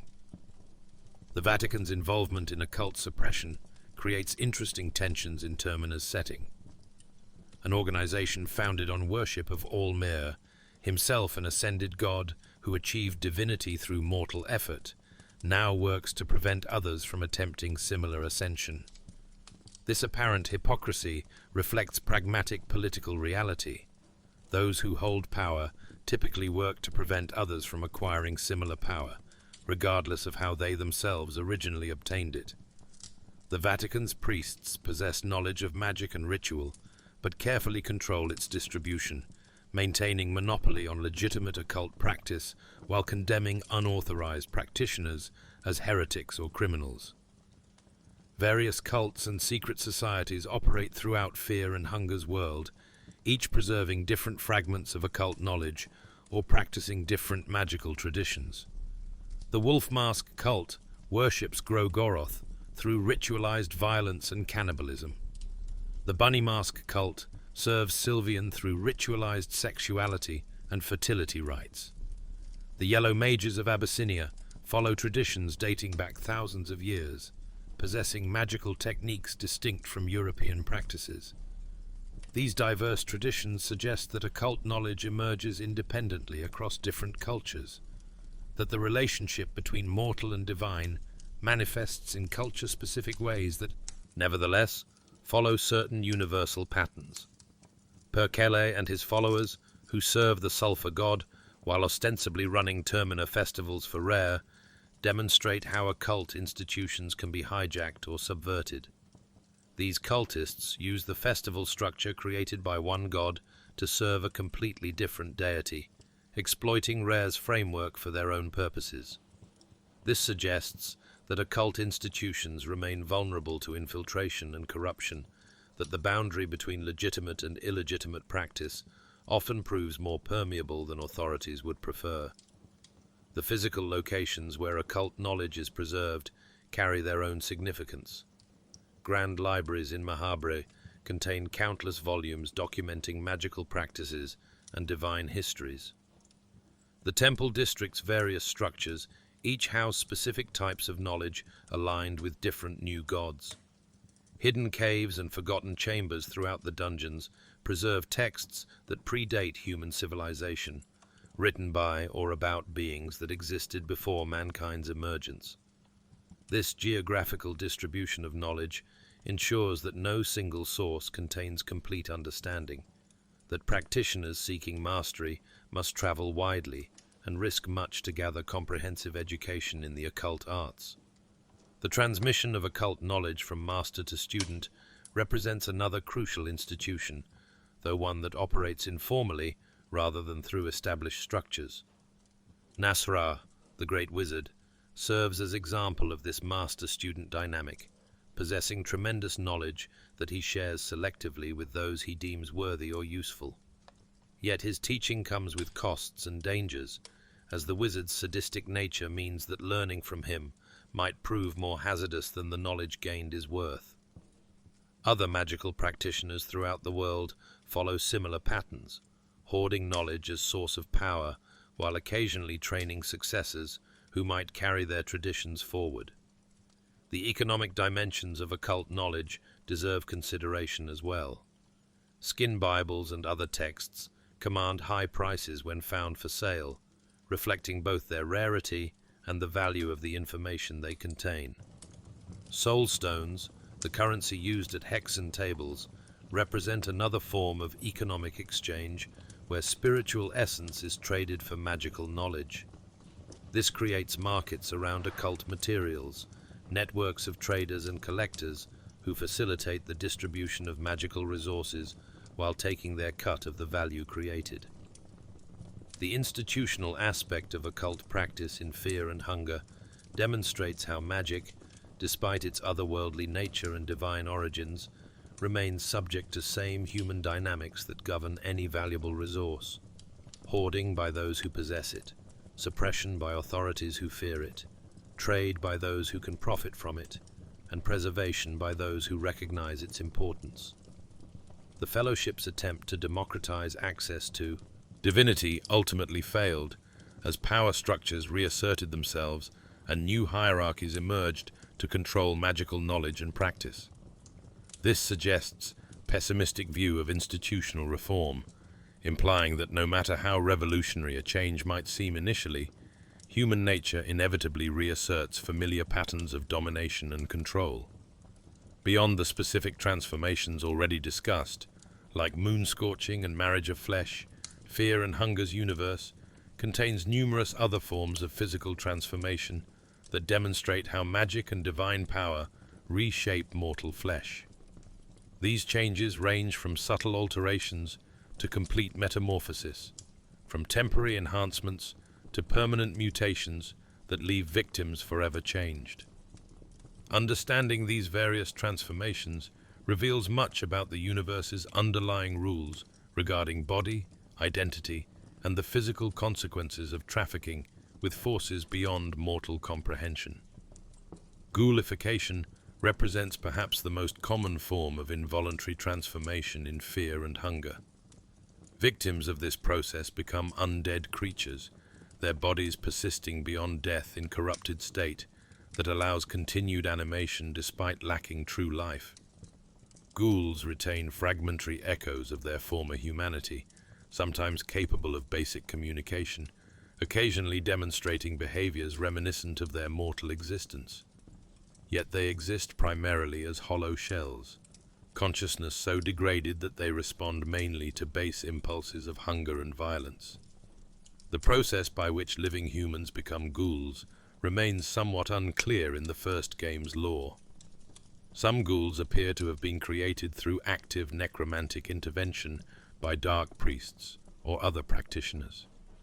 Others seem to have transformed spontaneously as side effect of prolonged exposure to the dungeon's corrupting influence, their bodies refusing to die properly even as supernatural taint degraded their minds and souls. This suggests that the boundary between life and death in Fear and Hunger's universe is more permeable than in ordinary reality, that under certain conditions the natural progression from living to dead can be interrupted or diverted, creating beings that exist in neither state cleanly. The Bremen soldiers encountered as ghouls in Termina provide more contemporary examples of ghoulification. These military personnel died during previous iterations of the Termina festival, but persist in undead state, their bodies preserved well enough to retain much of their combat training and capability. Unlike the ancient ghouls of the dungeons, who have decayed into shambling horrors, Bremen ghouls can still operate firearms and follow basic tactical instructions, making them surprisingly effective servants when reanimated through necromancy. This difference in ghoul quality based on recency of death suggests that the transformation process progresses over time, newly created ghouls retaining more of their former capabilities before gradually degrading into the mindless monsters seen in older specimens. The creation of demon kids through the devil seed spell represents intentional transformation of corpses into new forms of life. By implanting a seed made from blue devil powder into freshly dead body, practitioners can generate offspring that serves as temporary ally. These demon kids exist as completely new beings, rather than reanimated versions of the corpse used in their creation, their consciousness and identity bearing no connection to whoever died. This demonstrates that transformation need not be limited to alteration of existing beings, but can involve creation of entirely new life forms using death as raw material. The Blood Golem summoning spell performs similar function, transforming the caster's own vital essence into physical servant. The golem exists as manifestation of the practitioner's life force given horrible form, a being with no independent will or consciousness beyond what the summoner imposes upon it. When battle ends and the golem dissipates, its matter presumably returns to wherever blood magic draws its power from, the borrowed vitality reverting back to state of pure potential rather than persisting as physical substance. The transformation undergone by those who sit upon the throne of ascension and enter the void represents perhaps the most profound alteration documented in the series. These individuals do not merely gain new abilities or physical enhancements. They undergo fundamental change in their essential nature, becoming something categorically different from what they were. Their bodies may appear relatively unchanged initially, but their consciousness expands to encompass perspectives and knowledge that mortal minds were never meant to hold. This mental transformation often proves more significant than any physical change, as ascending beings discover themselves capable of perceiving and manipulating reality in ways that were previously impossible. The various stages of the girl's transformation during her ascension provide visual documentation of what body horror accompanies apotheosis. She progresses through increasingly inhuman forms, each more abstract and terrifying than the last, before finally achieving divine shape that transcends ordinary physical limitations entirely. This progression suggests that the bridge from mortal to divine cannot be crossed in single step, but requires multiple intermediate stages, each representing another layer of humanity shed in exchange for divine power. Lesser transformations also occur throughout Fear and Hunger's world, physical changes that enhance capability without fundamentally altering the subject's nature. The cursing of equipment at hexen tables represents one such transformation, weapons and armor modified through application of lesser souls to better strike spectral enemies or provide enhanced protection. These cursed items take on properties that ordinary craftsmanship could never achieve. Their material substance infused with spiritual energy that allows them to affect targets existing partially outside normal reality. The transformation of living humans into guards, the primary enemies encountered in the dungeon's upper levels, remains mysterious, but clearly involves significant physical alteration. These beings retain humanoid shape, but possess exaggerated musculature and appear to lack higher cognitive function, existing primarily as obstacles and threats rather than as thinking beings. Whether they were once normal humans who underwent transformation, or whether they were created already in their current form, remains unclear. But their existence demonstrates that the dungeon's corrupting influence can produce permanent physical changes in those who dwell within them too long. The Yellow King form that Lagarde assumes after successful ascension represents transformation that maintains superficial human appearance, while fundamentally altering the nature of the being within that form. The Yellow King looks relatively normal, aside from distinctive yellow coloration and certain unsettling qualities about how he moves and speaks, yet he possesses powers that far exceed what any mortal could wield. This demonstrates that divine transformation need not always produce obviously monstrous results. Sometimes the most profound changes occur beneath surface appearances, invisible to casual observation, but no less significant for their subtlety. The molded creatures encountered in the void represent another form of transformation, beings that have been shaped and reshaped by their environment until they bear little resemblance to whatever they originally were. These shambling masses of flesh cry in pain constantly, their suffering seemingly perpetual and inescapable. The blights that fly through the void's skies similarly appear to be products of that realm's transformative influence, prehistoric creatures, or their descendants, adapted to existence in space beyond normal reality. These entities demonstrate that transformation remains an ongoing process rather than singular event, that beings exposed to sufficiently alien environments will continue to change and adapt, accumulating mutations and alterations until they become something entirely new.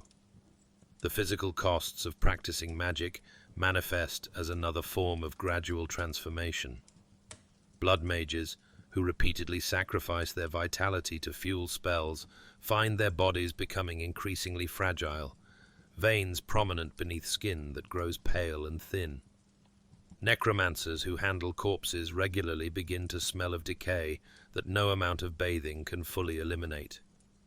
Enlightenment practitioners lose weight as their pursuit of mental clarity causes them to neglect physical needs, their bodies becoming almost ethereal as they focus more on consciousness than flesh. These changes accumulate slowly but inevitably, marking practitioners as different from ordinary humans in ways that become more pronounced with time. The game's injury system, where characters can lose individual limbs during combat, represents another form of involuntary transformation. A warrior who loses an arm becomes a fundamentally different fighter, forced to adapt tactics and techniques to accommodate missing limb. These injuries persist unless specifically healed through magic or marriage of flesh, creating permanent alterations that affect not just combat capability, but also how the character moves through the world and interacts with it. The possibility of being reduced to merely a torso and head, unable to move or act effectively, yet still technically alive, represents ultimate physical degradation, short of actual death. The healing and restoration of lost limbs through marriage of flesh provides interesting counterpoint to these accumulating injuries. The ritual doesn't just bind two beings together, it also perfects their physical forms, restoring missing limbs and curing status effects that would otherwise persist. This suggests that Sylvian's power includes capacity for ideal physical wholeness, that her domain of creation extends to remaking flesh in unblemished state. Yet this perfection comes at cost of individuality, demonstrating how even beneficial transformations in Fear and Hunger's universe invariably extract payment that may outweigh the benefits gained. As we reach the end of this comprehensive examination of Fear and Hunger's occult systems, it becomes clear that these various magical traditions, transformation processes, and divine forces do not exist in isolation, but rather form an interconnected web of cause and effect, cost and consequence, power and price. Understanding any single aspect requires understanding how it relates to all others, how practitioners navigate between different magical paths, how the gods compete and cooperate in shaping mortal destiny, how every increase in power brings new vulnerabilities and limitations. The fundamental principle underlying all of Fear and Hunger's occult systems is that power always costs, always transforms, always changes the wielder in ways that can never be undone. The Blood Mage gains tremendous destructive capability, but loses capacity for peaceful existence, their psyche rewired by repeated exposure to violence until only destruction feels natural. The Enlightenment practitioner achieves perfect clarity, but loses emotional connection, their enhanced perception paradoxically isolating them from the very humans they might hope to help.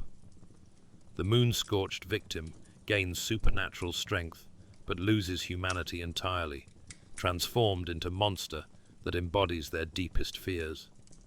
Even the ascending god trades mortal experience for divine power, gaining cosmic perspective at cost of the particular attachments and passions that make existence meaningful. This consistent emphasis on cost and consequence reflects the series' underlying philosophical pessimism about human nature and the pursuit of power.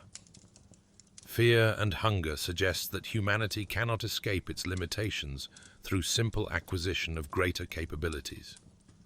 Every attempt to transcend mortal weakness through magic or divine power simply substitutes new problems for old ones, creates new forms of suffering to replace those temporarily alleviated. The practitioner who turns to blood magic to survive overwhelming odds finds themselves unable to stop using violence even after immediate threats have passed. The individual who undergoes marriage of flesh to avoid death's separation from a loved one discovers that fusion creates its own form of loneliness, as the merged being can never truly connect with others who remain individuals. Yet the series doesn't present this tragic cycle as reason to reject occult power entirely. In a world as cruel and unforgiving as Fear and Hunger, refusing to use available tools often means simply dying sooner and more pointlessly. The unarmed traveler who avoids learning blood magic out of moral principle will likely be killed by the first guard or monster they encounter, their principles dying with them and benefiting no one. The practitioner who refuses necromancy because they respect the sanctity of death will find themselves outnumbered and overwhelmed when simple reanimation of fallen enemies could have evened the odds. In this sense, fear and hunger presents not a rejection of power, but an unflinching examination of its true costs, asking players to make informed decisions about which prices they're willing to pay, rather than pretending such choices have no consequences. The relationship between different schools of magic and different divine patrons creates a complex web of conflicting allegiances and competing philosophies. A practitioner cannot fully commit to both Gro-goroth's destructive path and All-mer's enlightenment simultaneously, as the mindsets required for each oppose each other fundamentally. Yet circumstances may require using both, leading to internal conflicts as different aspects of the practitioner's magical education pull in contrary directions.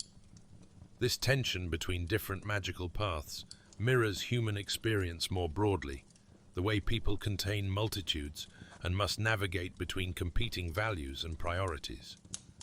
The gods themselves seem caught in similar tensions, their own limitations and conflicts shaping the magical systems they offer to mortals. Gro-goroth and Sylvian exist as complementary forces, destruction and creation in eternal dance, yet practitioners of each school often find themselves at odds despite serving paired deities. Rher actively opposes mortal ascension, while other gods enable or encourage it, creating supernatural political landscape where mortals become pawns in divine disagreements. Even All-mer, apparently most benevolent of the gods, established world order that other deities either resent or seek to undermine. The new gods' failure to improve human existence, despite their mortal origins and presumably greater understanding of human needs, demonstrates fundamental limit to divine power. Knowledge and capability alone cannot solve problems rooted in the structure of reality itself or in the nature of consciousness. The god of fear and hunger used fear and hunger to motivate human advancement because that was all she knew, not because she lacked power to enforce different approach.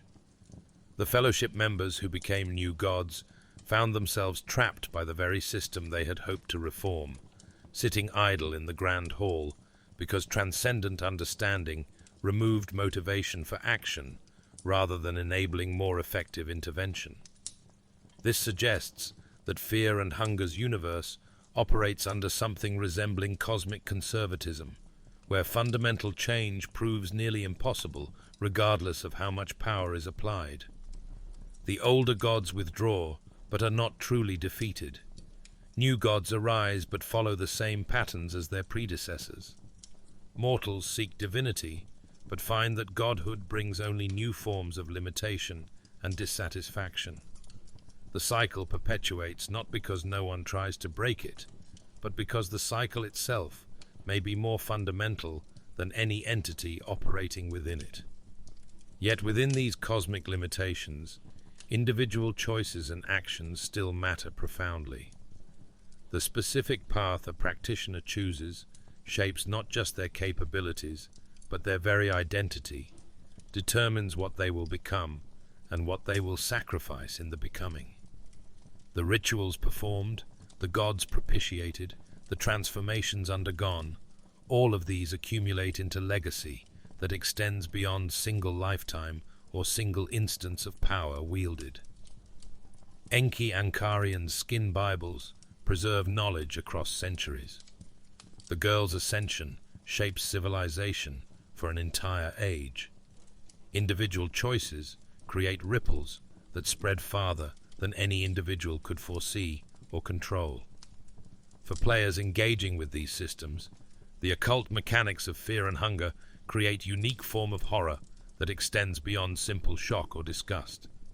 The horror lies in informed choice, in understanding exactly what you're doing when you perform blood sacrifice or create a marriage of flesh, in recognizing that these are not merely abstract game mechanics, but representations of profound moral violations and existential transformations. The game forces you to either commit to these dark choices or accept that your refusal to engage with its darkest systems means accepting severe mechanical disadvantages that make survival significantly harder. This creates discomfort that persists beyond the gaming session, lingering questions about what it means to make such choices even in fictional contexts, about whether repeatedly engaging with simulated versions of horrific acts changes the person performing them in subtle ways. Fear and Hunger doesn't provide easy answers to these questions, doesn't reassure players that it's all just harmless fiction, with no implications for their character or values. Instead, it leans into the discomfort, suggesting that perhaps we should be troubled by our willingness to sacrifice digital companions or fuse digital people together in pursuit of optimal play. The series' occult systems also function as effective world-building tools, creating a universe that feels genuinely alien and dangerous despite using many familiar fantasy elements. Gods exist, but prove largely indifferent or hostile to human well-being. Magic provides power, but extracts payment that may exceed benefits gained. Transformation offers escape from mortal limitations, but at cost of everything that made mortal existence worthwhile. These inversions of standard fantasy tropes create a setting where conventional wisdom and genre expectations often lead players astray, where trusting in divine benevolence or believing that greater power solves problems reliably results in disaster. The level of detail and internal consistency in how these occult systems function demonstrates remarkable creative achievement. Every magical ability connects logically to its divine source. Every transformation reflects thematic concerns consistent with the entity or force causing it. Every price extracted makes sense in context of the power gained. This coherence creates sense of underlying order to the occult, suggestion that these systems follow rules and logic, even if those rules remain partially hidden from player understanding. If you enjoyed this deep dive into the occult systems of Fear and Hunger, please consider subscribing to the channel and leaving a like on the video. There's so much more lore to explore in this fascinating and disturbing universe, from the ancient civilizations that preceded humanity to the implications of the machine god's rise and the mysteries that remain unsolved even after hundreds of hours of community investigation. Thank you for joining me on this journey through one of gaming's darkest and most meticulously crafted magical systems. Until next time, stay curious, and perhaps be grateful that these particular occult forces exist only in fiction.